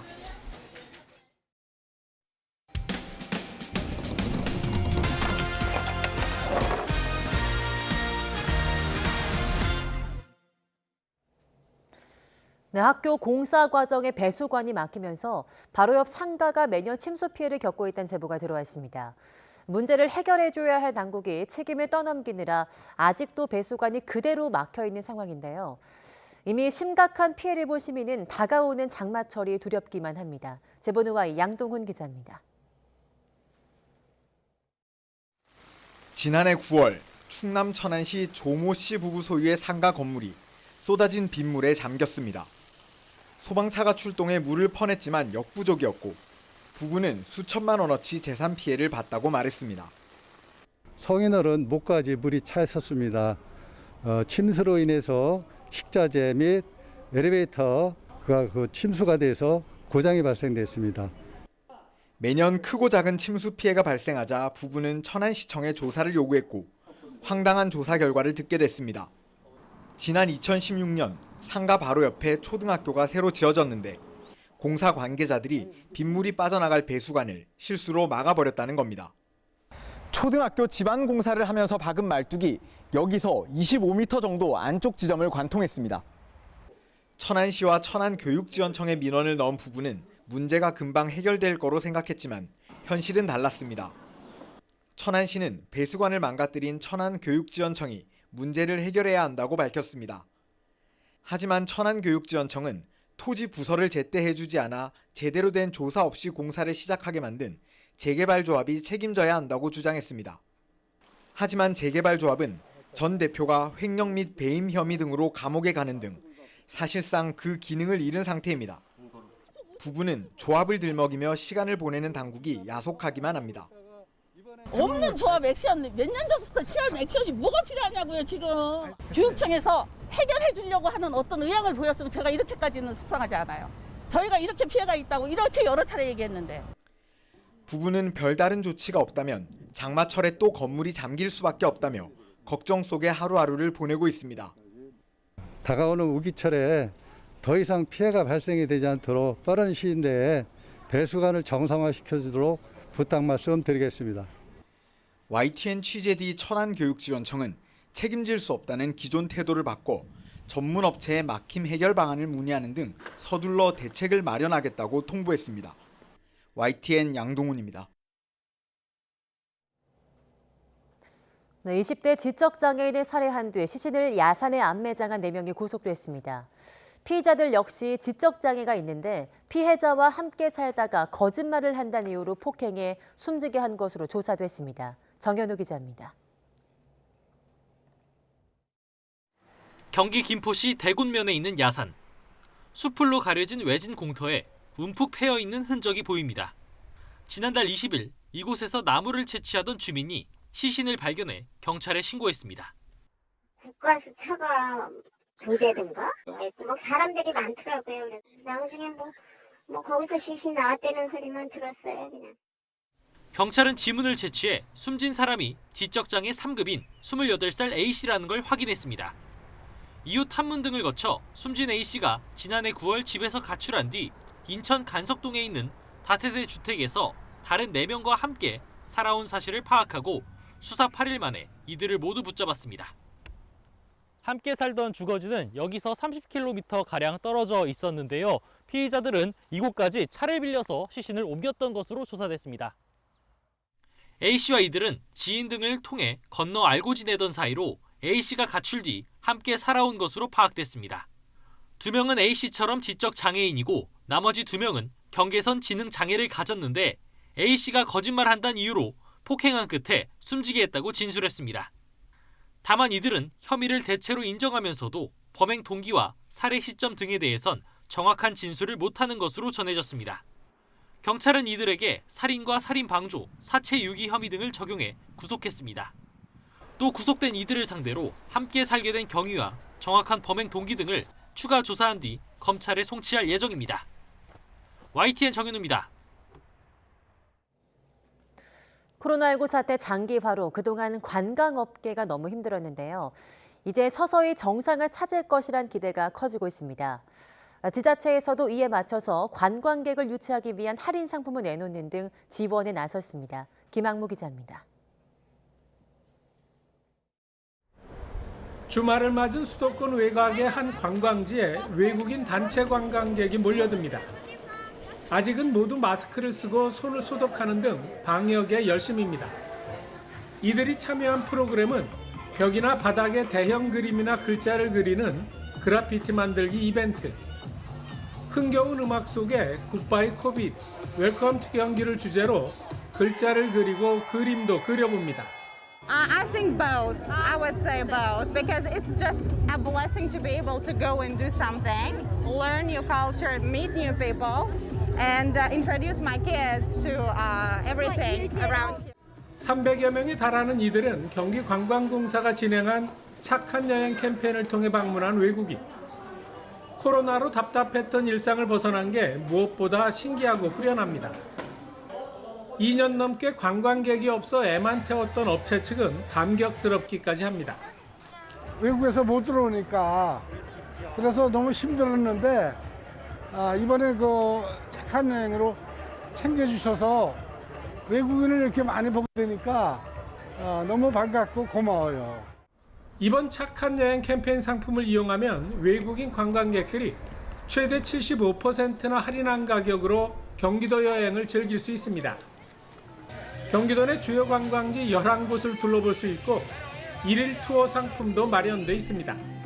해외 현지 대중매체 및 SNS 등을 활용한 적극적인 홍보, 그리고 비대면 안심 상품 개발을 통한 모객 강화, 해외 유력 여행사들과의 협력 체계 구축을 통한 직접적인 세일즈에 나서는 등 이달 말까지 구매할 수 있는 착한 여행 캠페인 상품은 2024년까지 사용할 수 있습니다. YTN 김학무입니다. 오늘도 맑고 일교차가 큰 봄 날씨가 이어지겠습니다. 현재 서울 기온은 9.2도로 어제 같은 시각과 비슷한데요. 한낮에는 20도까지 올라서 어제보다 조금 더 온화해지겠고요. 당분간 일교차가 10도가량으로 크게 벌어지겠습니다. 오늘도 전국적으로 맑은 하늘이 함께하겠습니다. 다만 아침까지 내륙을 중심으로는 서리가 내리는 곳이 있겠고요. 동해안 지방은 건조한 날씨 속에 오후부터는 바람이 무척 강하게 불겠습니다. 산불 등 화재 예방에도 신경 써주셔야겠습니다. 현재 기온 살펴보겠습니다. 현재 서울 기온은 9.2도, 대전은 5.9도, 대구는 6.8도, 울산은 5도를 보이고 있습니다. 오늘 낮 기온은 어제보다 1도에서 3도가량이 높겠는데요. 오늘 서울의 한낮 기온은 20도, 대전은 22도, 광주는 23도, 대구는 24도까지 오르겠습니다. 금요일 오후 수도권과 영서를 시작으로 토요일에는 중부지방에 비가 내릴 전망입니다. 지금까지 날씨 정보였습니다.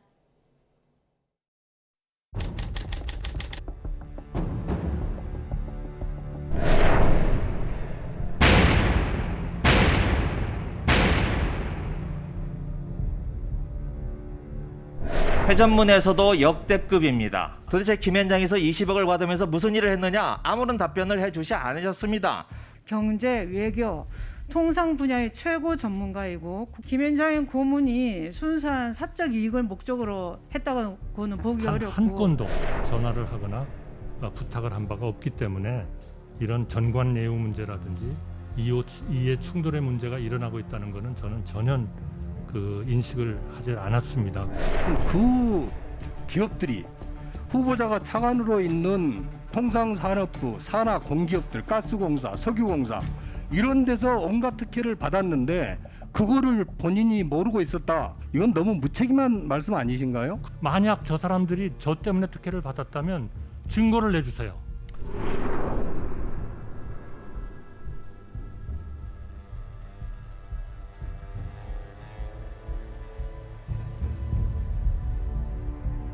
만약에 이런 분들을 장관으로 임명했을 경우에 과연 윤석열 정부와 국회가 원만하게 국정 파트너십을 유지할 수 있을까? 현재 국민 여론이나 국회에서 지적하고 있는 부분을 봤을 때 지명 철회하는 것이 맞다 이렇게 생각합니다. 누군가는 공정했다고 생각하지만 누군가는 장학금의 기회를 놓쳤을 수도 있고요. 과연 장관 후보자로서 이게 좀 적절한가에 대한 풀브라이트 장학금 같은 경우 집안 가족이 다 받았더라고요. 아빠, 엄마, 아들, 딸 4명이 다 받았어요. 그렇죠. 그건 좀 일반 국민들이 볼 때 너무 과하고 너무 자기 개인의 이익만 앞세우고 산 분이 아니냐. 19명의 후보자들을 보니 인사청문 명단이라기보다는 검찰의 수사 대상자 명단이라고 하는 것이 더 적합할 것입니다. 문제가 없음에도 불구하고 전국 상황을 이용해서 인사청문 경과 보고서를 채택하지 아니하는 그런 우를 범하지 않기를 바랄 뿐입니다.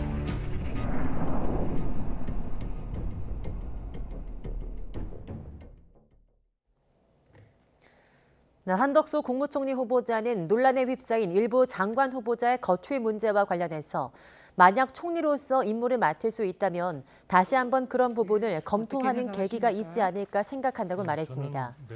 한 후보자는 국회 인사청문회에서 국민의힘 김미애 의원이 일부 후보의 자진 사퇴의 필요성을 대통령께 건의할 생각이 있는지를 묻자 이같이 답했습니다. 또 그동안 각 후보자가 나름대로는 우리 국민과 인사청문위원들에게 일부 설명한 것으로 안다면서도 최종적인 판단은 인사청문위원회에서 해야 한다고 설명했습니다. 한덕수 후보자는 부동산 정책과 관련해 주택 공급이 당장 늘지 않아도 공급 계획이 믿을 만하다는 신뢰를 주는 게 가장 중요하다고 밝혔습니다. 한 후보자는 국회 인사청문회에서 용적률 조정과 주택지 확보 등 치밀한 계획을 세워서 주택 공급에 대해 국민을 안심시키는 게 중요하다며 이같이 말했습니다. 그러면서 시장이 굉장히 현명해서 세제나 규제로 수요를 먼저 줄이면 공급도 줄어들기 시작한다며 공급을 늘리는 특단의 대책을 처음부터 열심히 하지 않으면 도저히 공급이 수요를 따라가지 못한다는 걸 절실히 느꼈다고 답했습니다. 어제 한덕수 국무총리 후보자 등 6명에 대한 국회 인사청문회가 진행된 가운데 오늘도 새 정부 국무위원 후보자에 대한 인사청문회가 이어집니다. 국회는 오늘 검수완박 법안 처리와 관련한 본회의 표결 뒤 이틀째로 예정된 한덕수 국무총리 후보자를 비롯해 정호영 보건복지부 장관 후보자, 이상민 행안부 장관 후보자, 이종호 과기정통부 장관 후보자까지 4명에 대한 인사청문회를 진행합니다. 특히 더불어민주당이 낙마 리스트로 꼽은 정호영 후보자 청문회에서는 자녀 의대 편입학 의혹과 아들의 병역 의혹 등이 집중적인 검증 대상이 될 것으로 보여 여야의 치열한 공방이 예상됩니다. 검찰의 수사권 폐지 이른바 검수완박 입법 절차가 오늘 마무리될 예정입니다. 더불어민주당은 오늘로 예정된 본회의에서 검수완박 법안 가운데 하나인 형사소송법 개정안을 처리할 예정입니다.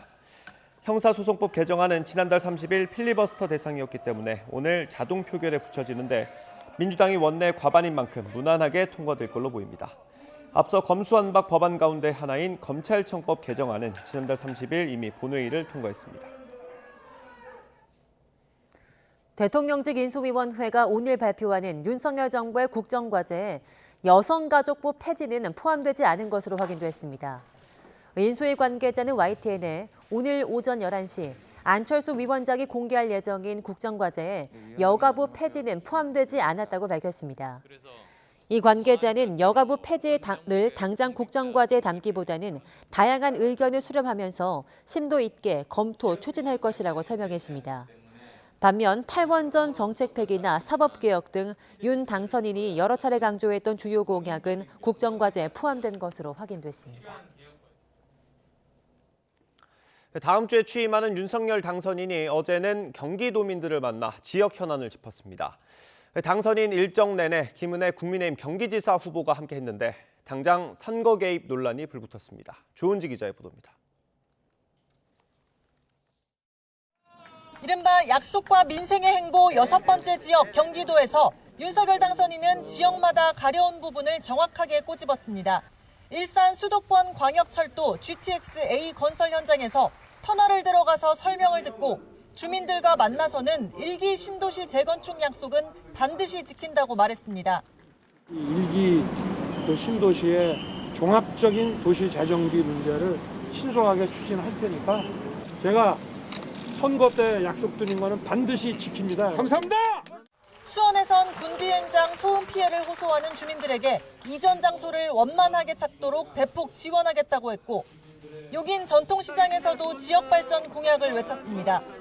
중앙정부가 용인의 이런 첨단 과학기술 단지로 변모하는 것에 적극 지원하겠습니다. 대통령 혼자만으로 할 수 있는 문제가 아닙니다. 6일 지방선거를 꼭 30일 앞둔 날 최대 승부처로 불리는 경기도에서 윤 당선인은 대변인이었던 김은혜 국민의힘 경기지사 후보와 내내 함께했습니다. 1기 신도시 주민들이 원하는 게 다 이 리모델링인가요? 그건 아니잖아요. 아니에요. 이게 재건축을 하고 싶은데 이 지자체에서 인허가를 내주지 않고 경쟁자인 더불어민주당 김동연 후보가 발끈 명백한 선거 개입이자 대통령이면 탄핵감이라고 날을 세웠습니다. 대통령 당선자나 또는 인수위가 지나치게 선거 개입하는 모습을 보이면서 그저 대변인으로서 당선자의 아바타 역할을 했을 뿐입니다. 당선인 측은 국민의 기대가 겁나냐며 지난 총선 때 문재인 대통령 일정을 한번 보라고 받아쳤습니다. 지난 총선 때 대통령께서 어떤 일정을 보내셨는지 보시기 바랍니다. 윤석열 대통령에 대한 기대, 국민들의 어떤 기대, 그런 게 겁나는 겁니까? 당선인은 공무원 신분이 아니라 현행 공직선거법에 저촉되는 건 아니지만 취임을 일주일여 앞둔 때라 논란이 확산하는 모습입니다. 대선 직후 대구 경북을 시작으로 호남과 부산 경남, 인천과 충청까지 윤 당선인의 이딴 광폭 행보에 정치권이 촉각을 곤두세우고 있습니다. YTN 조은지입니다. 대출 완화에 나선 시중은행들이 만기 10년짜리 신용대출과 40년짜리 주택담보대출 상품을 내놓고 있습니다. 돈을 빌리는 입장에선 매월 갚아야 하는 액수가 줄고 대출 가능 총액도 늘어나긴 하지만 상환 기간이 길어진 만큼 이자도 많아지게 됩니다. 박병환 기자입니다. 5대 시중은행의 지난달 28일 현재 가계대출 잔액은 모두 702조 1,983억 원으로 3월 말과 비교해 9,954억 원 줄었고 4개월 연속 감소세를 보였습니다. 잇따른 기준금리 인상과 정부 규제로 대출이 줄어들자 은행들이 규제 완화와 대출 활성화 차원에서 신용대출과 주택담보대출의 만기 연장에 나섰습니다. KB국민은행은 신용대출의 기간을 최장 5년에서 10년으로 늘렸습니다. 신용대출 분할 상환 기간이 10년으로 늘어나게 되면 매월 내야 하는 상환금 부담이 줄어들게 되고 실질적으로 DSR을 적용해서 대출을 받을 때도 대출 한도가 늘어나는 효과가 있을 것입니다. 하나은행은 주택담보대출 상품의 최장 만기를 40년으로 늘렸고 신한과 NH농협도 조만간 뒤따를 것으로 알려졌습니다. 손님분들의 주택 구입 등에 따른 원리금 상환 부담 완화를 위하여 당행 주택담보대출 상품의 최장 기한을 기존의 35년에서 40년으로 확대 적용하였습니다. 지난해 7월부터 도입된 개인 차주별 총부채 원리금 상환 비율, 즉 DSR 규제에 따라 대출의 연간 원리금 상환액은 연 소득의 40%를 넘지 못해왔습니다. 하지만 은행권이 잇따라 대출 만기를 늘리면서 연 원리금의 상환액은 줄고 대출액은 늘어날 수 있게 됐습니다. 고객 입장에서 유의할 점은 전체 대출 기간이 길어지는 만큼 갚아야 할 총 이자액도 늘어난다는 겁니다. YTN 박병환입니다. 한국과 중국이 오늘 북한의 도발로 긴장된 한반도 정세의 안전적 관리 방안을 논의합니다. 노규덕 외교부 한반도 평화교섭본부장과 류샤오밍 중국 정부 한반도 사무특별대표는 오늘 오전 서울 외교부 청사에서 만나 협력 방안을 논의할 예정입니다. 류 대표의 방안은 지난해 4월 취임 이후 처음으로 노 본부장과 대면 협의 역시 처음입니다. 류 대표는 방한 기간 차기 정부의 국가안보실 1차장으로 내정된 김태효 성균관대 교수와 만날 것으로 알려졌습니다. 네, 미국 국방부는 러시아군 총참모장이 우크라이나 돈바스에서 다쳤다는 보도와 관련해서 확인할 수 없다고 밝혔습니다. 미국 국방부 당국자는 현지 시간 2일 발레리 게라시모프 러시아군 총참모장이 우크라이나 돈바스 지역을 방문했다가 파편에 상처를 입었다는 보도에 대해서 이같이 설명했습니다. 앞서 일부 영국 언론은 게라시모프 총참모장이 돈바스 지역에서 오른쪽 다리 위쪽 3분의 1에 골절 없이 파편이 박혔으나 제거됐고 생명에는 지장이 없다고 익명의 러시아 소식통을 인용해 보도했습니다. 다만 미국 국방부 당국자는 게라시모프 총참모장이 지난 며칠간 우크라이나 동부 돈바스 지역을 방문했고 현재는 본국으로 돌아간 상태로 보인다고 확인했습니다. 우크라이나군이 최후의 항전을 벌이고 있는 남부 도시 마리우폴의 아조스탈 제철소에서 지난 주말 처음으로 100여 명의 민간인이 대피했습니다. 아직 1000여 명의 민간인이 남아있는 것으로 추정되는 가운데 돈바스 지역에 대한 러시아의 공세가 강화되면서 추가 대피가 지연되고 있습니다. 보도에 이동헌 기자입니다. 두 달 넘게 지하 터널에 대피해 있던 주민들이 군인의 도움을 받으며 무너진 잔해 위로 올라 지상으로 나왔습니다. 성한 곳 하나 없이 온통 잔해 투성이인 아조스탈 제철소의 모습에서 그동안 러시아군의 공격이 어떠했는지 알 수 있습니다. 젖먹이 아기를 안은 엄마는 버스에 오르고서야 얼굴에 화색이 돕니다. 하지만 지난 두 달의 악몽을 쉽게 잊을 수 없습니다. Он не может быть целым, потому что там бомбежки каждый день были. Сколько мы сидели в бункере, сколько их бомбили. В течение месяца, допустим, мы ели 40 с лишним человек, 6 консерв, с них варилось 2 ведра супа и все. Это на целый день. 지난 주말 러시아군의 포위돼 극한 상황으로 내몰린 아조스탈 제철소에서 국제 적십자사 등의 도움으로 민간인 100여 명이 처음으로 대피했습니다. 러시아 측도 자신들이 점령한 돈바스 지역을 택한 주민들의 대피 화면을 공개했습니다. 대피를 위한 긴 버스 행렬이 무색하게 이날 러시아 쪽을 택한 주민은 50여 명에 불과했습니다. 아직 아조스탈 제철소에 1,000명이 넘는 민간인이 남아있을 것으로 추정되는 가운데 러시아군이 돈바스 지역에 대한 공세를 강화하면서 추가 대피가 이루어지지 않고 있습니다. Оккупанты продовжують блокувати наші підрозділи в районі заводу «Азовсталь», блокують гуманітарні коридори. 현재 아조스탈 지하 터널에 은신 중인 민간인 중 상당수는 우크라이나군 장병의 가족들인 것으로 전해졌습니다. YTN 이동원입니다. 우크라이나를 침공한 러시아가 유럽 축구 연맹이 주관하는 각종 축구 대회에 출전하지 못합니다. 유럽 축구 연맹은 보도자료를 통해서 러시아가 2022부터 2023 네이션스 리그에 출전하지 못하고 자동으로 꼴찌로 내려간다고 밝혔습니다. 또 여자 대표팀은 올해 7월 열리는 유로 2022 최종 토너먼트와 내년 여자 월드컵 출전권을 얻기 위한 예선전에 참여하지 못합니다. 유럽 축구연맹은 러시아 축구 클럽이 2022부터 2023 챔피언스 리그, 유로파 리그, 유로파 콘퍼런스 리그, 여성 챔피언스 리그에도 출전하지 못한다고 덧붙였습니다.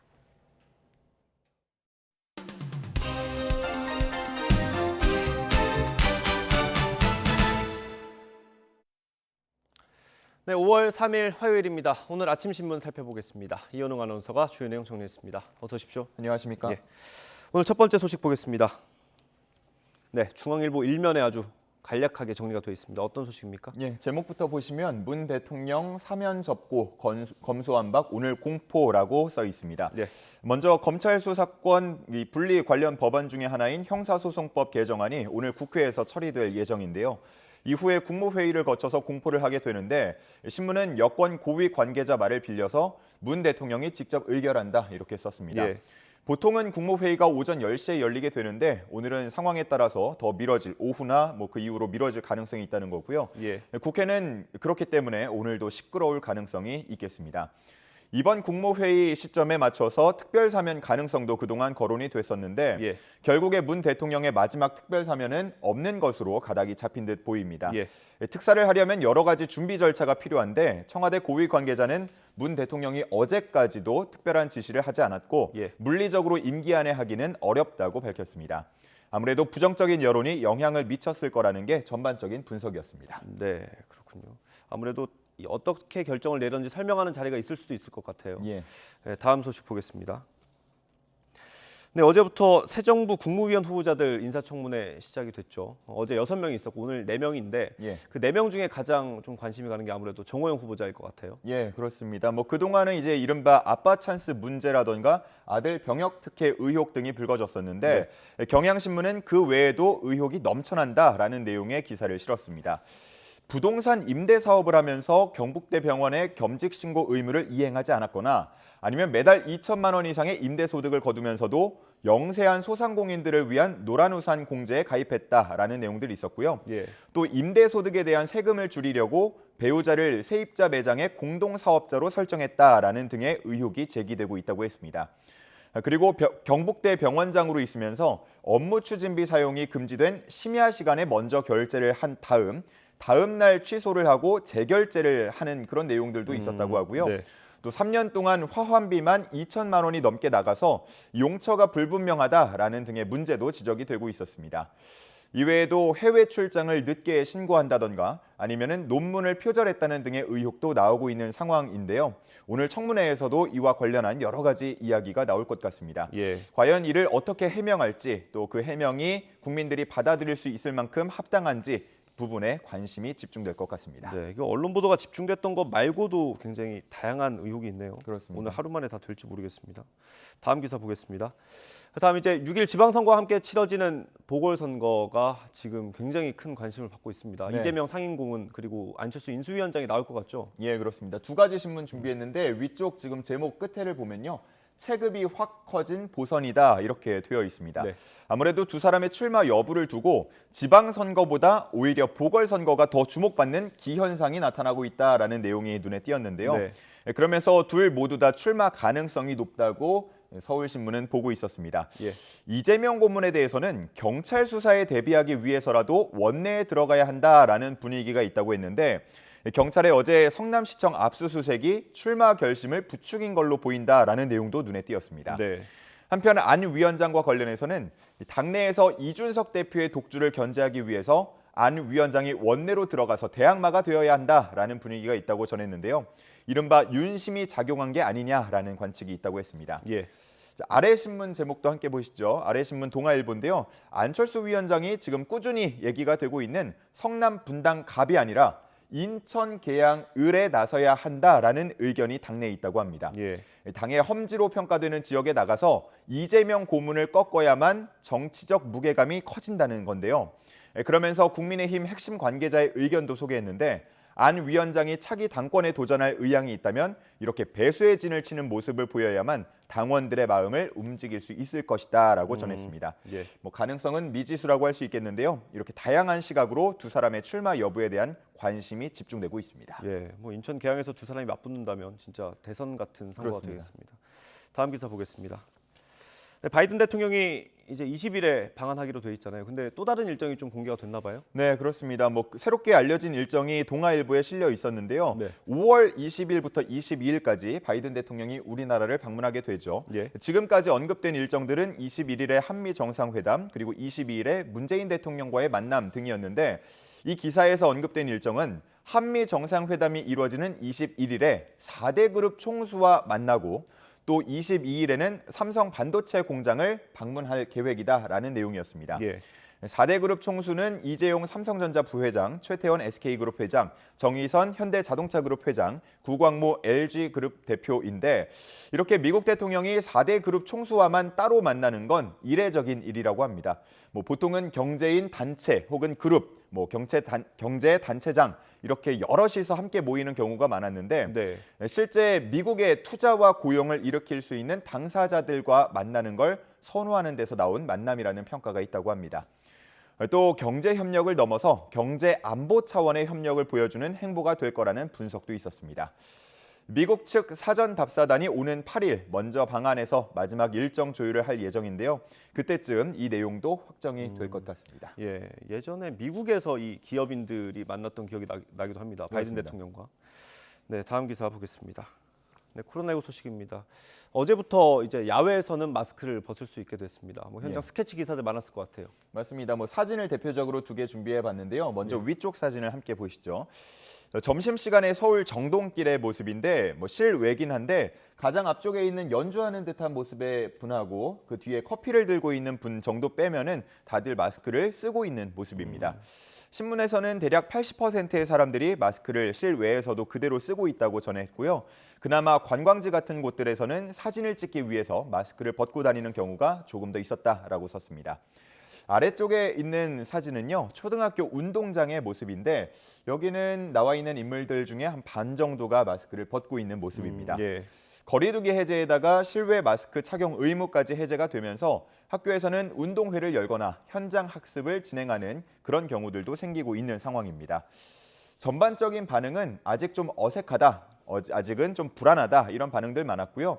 실내와 실외를 오가다 보면 모호한 상황들이 많기 때문에 그냥 마스크를 쭉 쓰고 다니는 게 편하다라는 반응들이 많았습니다. 예. 꾸준히 코로나 상황이 안정이 돼서 불안감 없이 마스크 벗어 던지는 날이 빨리 왔으면 좋겠습니다.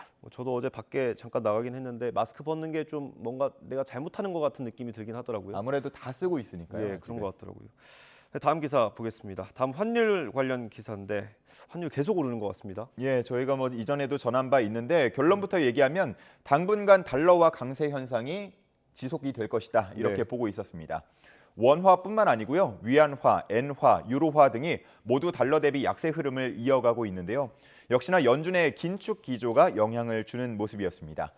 미국을 제외한 다른 나라들은 깊은 고민에 빠진 모습인데 전쟁으로 인해서 에너지 가격 폭등을 겪는 유럽도 있고요. 코로나 봉쇄 조치로 인해서 경기 둔화 우려가 높아진 중국도 있죠. 또 경기 부양에 나서는 일본 같은 곳들은 완화적 통화 정책을 펴고 있다 보니까 미국이 돈줄을 쥐고 있는 이 상황과 아무래도 좀 엇갈림이 나타나고 있다. 그렇기 때문에 달러의 가치가 더 높아질 수밖에 없는 상황이다라고 볼 수 있겠습니다. 예. 이제 우리 시각으로 5일 새벽이면 FOMC에서 금리를 한 번에 0.5%포인트 올리는 빅스텝 발표가 나올 것으로 시장에서 예측이 되고 있는데요.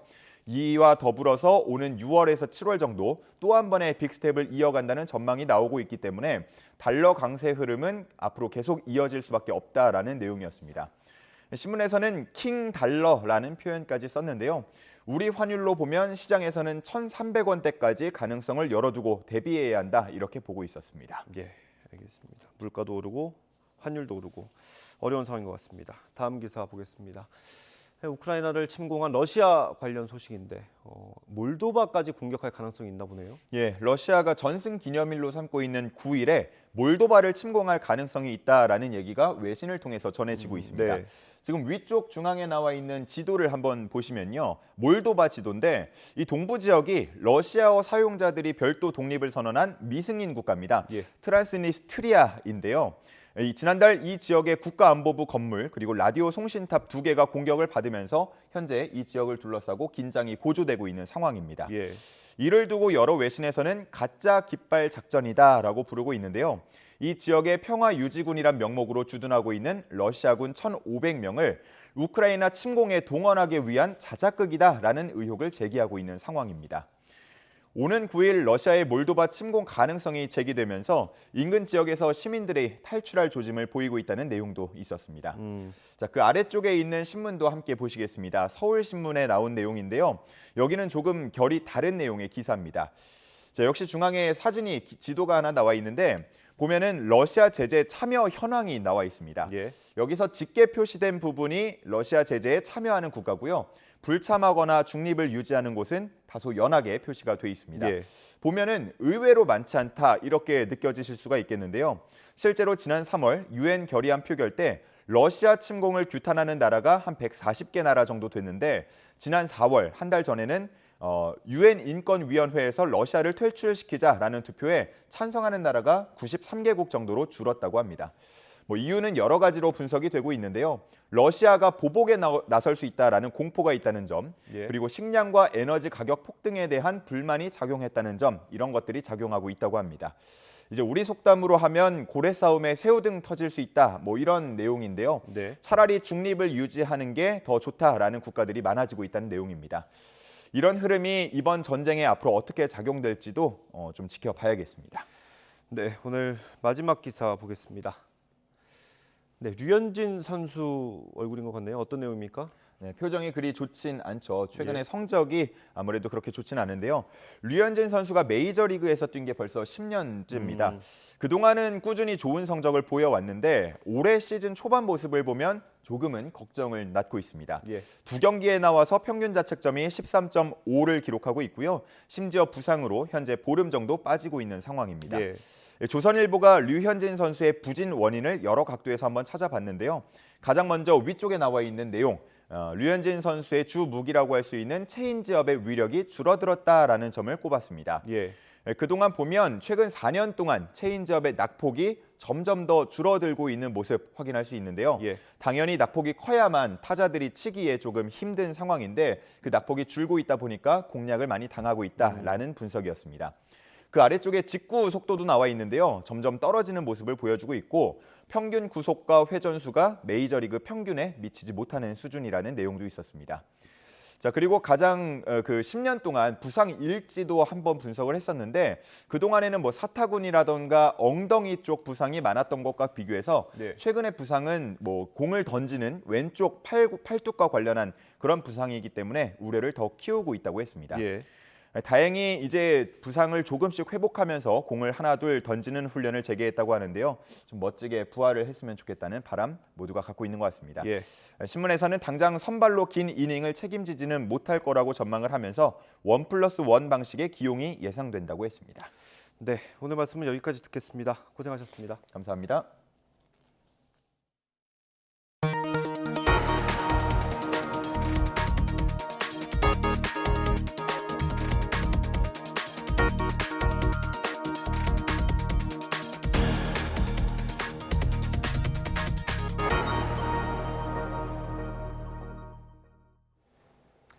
고속도로를 달리던 화물차가 넘어지면서 벌통 60여 개가 도로에 떨어져 일대 교통이 일시 통제되고 이를 수습하던 경찰과 소방관이 벌에 쏘이기도 했습니다. 대형 병원에서는 병동에 연기가 유입돼 120여 명이 대피하는 소동이 벌어졌습니다. 밤사이 사건 사고 김지환 기자가 보도합니다. 고속도로 한복판에 화물차가 옆으로 넘어졌습니다. 근처엔 부서진 나무 상자들로 일대가 아수라장이 됐습니다. 대전 남부순환고속도로를 달리던 1톤 화물차가 갑자기 넘어진 건 어젯밤 9시 40분쯤. 사고로 다친 사람은 없었지만 화물차에 실렸던 벌통 60여 개가 도로로 쏟아졌습니다. 차로 변경하고 왔다 갔다 하면 짐이 한 군데로 쏠렸나 봐요. 그러니까 중심을 잃어갖고 살짝 넘어진 거예요. 떨어지면 이제 벌들도 날아다니고. 벌통을 갓길로 치우는 과정에서 소방대원과 경찰이 쏘였고 고속도로 2km 구간이 10분가량 통제되기도 했습니다. 소방대원들이 대형 가마솥에 연신 물을 뿌려댑니다. 어젯밤 9시쯤 건국대 충주병원에서 연기가 병동으로 번지는 사고가 났습니다. 다친 사람은 없었지만 환자와 의료진 등 120여 명이 급히 대피하는 소동이 벌어졌습니다. 연기는 지하 1층 식당에서 조리원이 음식물을 만들다 자리를 비운 사이 발생했는데 환기 배관을 타고 병동까지 번진 것으로 확인됐습니다. 산 능선을 따라 시뻘건 불길이 타오릅니다. 경기도 양평군 서종면에 있는 야산에서 불이 난 건 어제 오후 6시쯤. 불은 2시간 만에 꺼졌고 다친 사람은 없었습니다. 산림청은 비닐하우스에서 시작한 불이 야산으로 번진 것으로 보고 정확한 원인과 피해 면적을 조사하고 있습니다. YTN 김지환입니다. 네, 이재명 민주당 상임고문이 성남시장 재직 시절 성남FC 후원 기업들의 특혜를 제공했다는 의혹을 다시 수사하는 경찰이 성남시청을 압수수색했습니다. 같은 사건에 대해서 한 차례 무혐의 결론을 내렸던 경찰이 검찰의 보완 수사 요구로 강제 수사에 나서면서 이번엔 다른 결론이 나올지 관심입니다. 송재인 기자입니다. 경찰 수사관들이 파란색 상자를 들고 잇따라 사무실을 빠져나옵니다. 이재명 민주당 상임고문을 둘러싼 성남FC 후원 의혹을 재수사하는 경찰이 성남시청을 압수수색한 겁니다. 의미 있는 자료 확보하셨나요? 어떤 자료 중점적으로 확보하셨나요? 정책기획과와 도시계획과, 건축과, 체육진흥과와 정보통신과 등 5개 부서가 압수수색 대상입니다. 이재명 고문이 성남시장 일 당시 FC 구단주로서 관내 기업들로부터 후원금 160억여 원을 받고 건축 인허가 같은 편의를 제공했는지 살펴보기 위해 당시 사업 관련 자료를 확보한 것으로 보입니다. 성남FC 의혹 사건과 관련해 경찰이 성남시 자료를 확보한 건 이번이 처음은 아닙니다. 지난 2018년 정치권 고발로 같은 사건을 수사할 때에도 성남시에서 계좌 자료 등을 이미 제출받았는데 이를 토대로 3년 동안 진행한 수사의 결론은 무혐의 처분이었습니다. 이 고문과 성남FC 그리고 후원 기업들 사이에 뇌물죄가 성립한다 볼 증거가 부족했기 때문입니다. 하지만 고발인 측이 이의를 제기하고 검찰도 보완 수사를 요구하면서 대선을 앞둔 지난 2월 사건은 또다시 경찰 손에 쥐어졌습니다. 보완 수사에 착수한 지 석 달 만에 강제 수사인 만큼 여러 해석이 나오고 있습니다. 수사를 지휘하는 경기 남부청의 최승열 청장이 기자간담회를 열 때마다 이재명 고문 관련 사건의 압수수색이 이뤄졌습니다. 이번을 포함해 지난달 4일에는 최 청장 기자간담회 직전 이 고문의 아내 김혜경 씨의 법인카드 유용 의혹과 관련해 경기도청을 압수수색했습니다. 현재 최승열 경기남부청장은 차기 경찰청장 후보군에 속해 있습니다. 이에 경찰은 검찰이 보완 수사를 요구한 내용을 살펴보기 위해 절차대로 진행한 수사일 뿐이라며 여러 해석에 선을 긋고 있습니다. 이번 재수사로 경찰이 이전에 내렸던 무혐의 결론이 뒤집힐지 관심이 집중되고 있습니다. YTN 송진입니다. 네, 윤석열 대통령 당선인 부인 김건희 여사 관련 의혹을 수사 중인 경찰이 소환 조사 대신 서면 조사를 결정했습니다. 서울경찰청 반부패 수사대는 최근 변호인과 관련 의혹 조사 방식에 대해 조율한 결과 서면 조사를 진행하기로 하고 이번 주 안에 질의서를 발송할 것으로 전해졌습니다. 서면 조사 질의서에는 김 여사의 연고 실적과 수상 이력 등을 실제와 다르게 기재한 경위를 포함해서 경력 허위 기재 등 관련 의혹에 대한 전반적인 내용을 담을 것으로 알려졌습니다. 네, 100대가 넘는 렌터카가 운행자가 누군지도 모르고 보험 가입도 안 된 대포차로 돌아다니고 있을지 모른다는 렌터카 업주의 제보가 들어왔습니다. 기존 업체를 인수했지만 실제 차량은 단 한 대도 넘겨받지 못했는데 사무실로 각종 과태료 통지서가 계속 날아오고 있다는 겁니다. 고소장을 냈지만 경찰서가 바쁘다는 이유로 수사는 제자리 걸음을 하고 있습니다. 김민성 기자가 단독 보도합니다. 전북 김제의 한 렌터카 업체 사무실입니다. 사무실 앞은 물론 근처 다른 차고지에도 승용차 한 대 보이지 않습니다. 지난해 10월 지인 소개로 충북 옥천군 소재의 기존 업체를 인수했는데 그게 문제의 시작이었습니다. 말 그대로 개점 휴업 상태. 그러다 온갖 통지서가 매일같이 쌓이기 시작하면서 뭔가 잘못됐다는 걸 깨달았습니다. 불과 이전하고 한 달 만에 이게 뭐 여러 가지 서류가 뭐 경찰서라든가 시청이라든가 법원이라든가 알게 됐어요. 그래서 이제 이상 있구나 이 회사가. 서울과 전주, 부산 등 전국 곳곳에서 서류가 오고 있는데 어린이 보호구역에서의 속도 위반 통지서부터 책임보험 미가입 과태료까지 종류도 다양합니다. 김제시에 전체 차량에 대한 운행 정지 명령을 신청했지만 설령 받아들여진다고 해도 실제로 차가 돌아다니는 것을 막기는 어렵습니다. 제가 지금 들고 있는 건 피해자들이 찾지 못한 렌터카들의 자동차 등록증 뭉치입니다. 과속을 하거나 보험 없이 사고를 내고도 책임지지 않는 차량 147대가 도로를 누비고 있는 겁니다. 사기 혐의로 경찰에 고소장을 넣었지만 수사는 2달째 시작되지 않고 있습니다. 해당 경찰서 측은 고소인에게 사건이 밀려있다. 대한민국 전체가 지금 그렇다고 말한 것으로 전해졌습니다.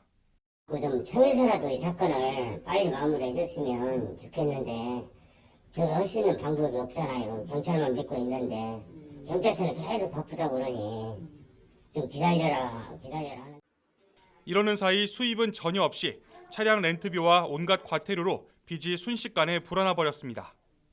결과적으로는 지금 빚을 1억 5천을 주고 16억이라는 빚을 산 것 같아요. 답답해요. 지금 죽고 싶은 심정입니다.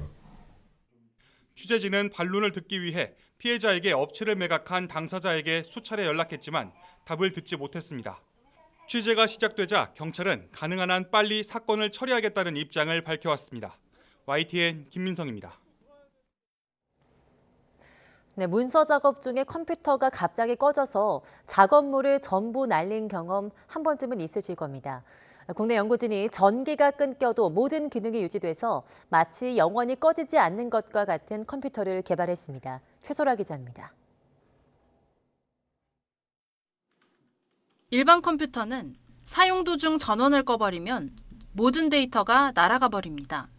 전원을 다시 켜도 컴퓨터 부팅에 시간이 걸리고 기존 작업물은 모두 사라진 상태입니다.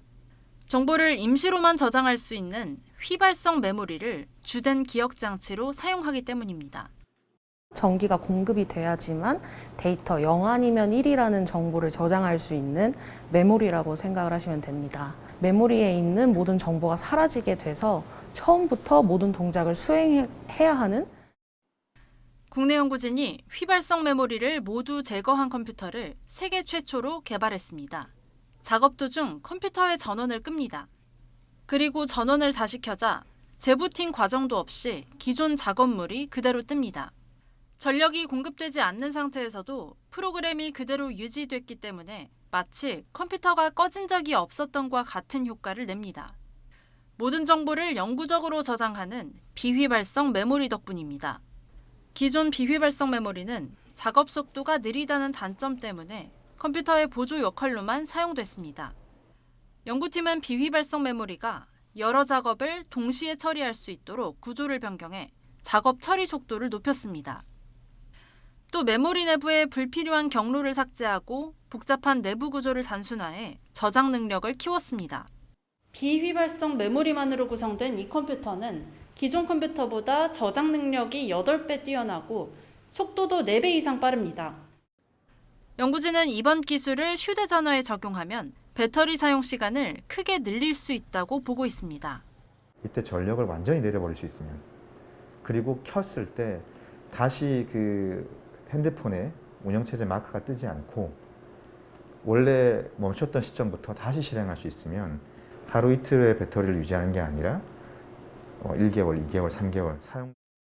연구팀은 이 밖에도 빅데이터를 저장하기 위해 24시간 전력 공급이 필요한 데이터 센터에 이번 기술을 적용한다면 유지 비용을 획기적으로 줄이고 서버의 안정성도 높일 수 있다고 보고 있습니다. YTN 사이언스 최소라입니다. 오늘도 아침에는 쌀쌀하지만 한낮에는 온화한 일교차 큰 날씨가 이어집니다. 현재 서울 기온은 9.2도로 어제 아침과 비슷한데요. 낮 동안에는 맑은 하늘 아래 서울 기온 20도까지 오르겠고 어제보다 조금 높아 온화하겠습니다. 다만 낮 동안 맑은 하늘 아래 강한 햇살이 내리쬐면서 전국의 자외선 지수가 높게 치솟겠습니다.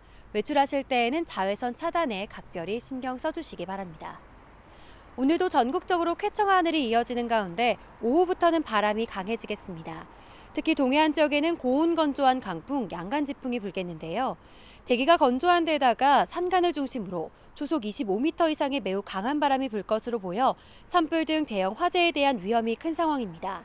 시설물 관리와 불씨 관리에 각별히 신경 써주시기 바랍니다. 오늘 아침 기온은 어제와 비슷하거나 조금 낮게 출발하고 있습니다.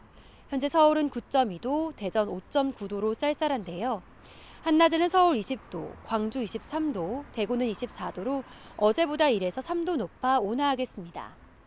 금요일 오후 수도권과 강원 영서를 시작으로 토요일 오전까지 중부지방에 봄비가 내릴 전망입니다.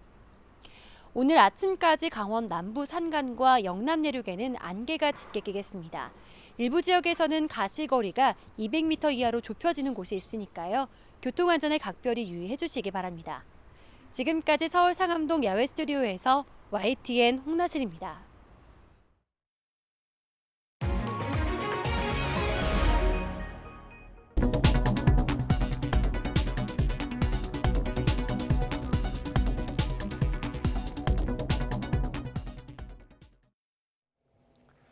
네, 굿모닝 YTN 마치겠습니다. 시청해주신 여러분 고맙습니다.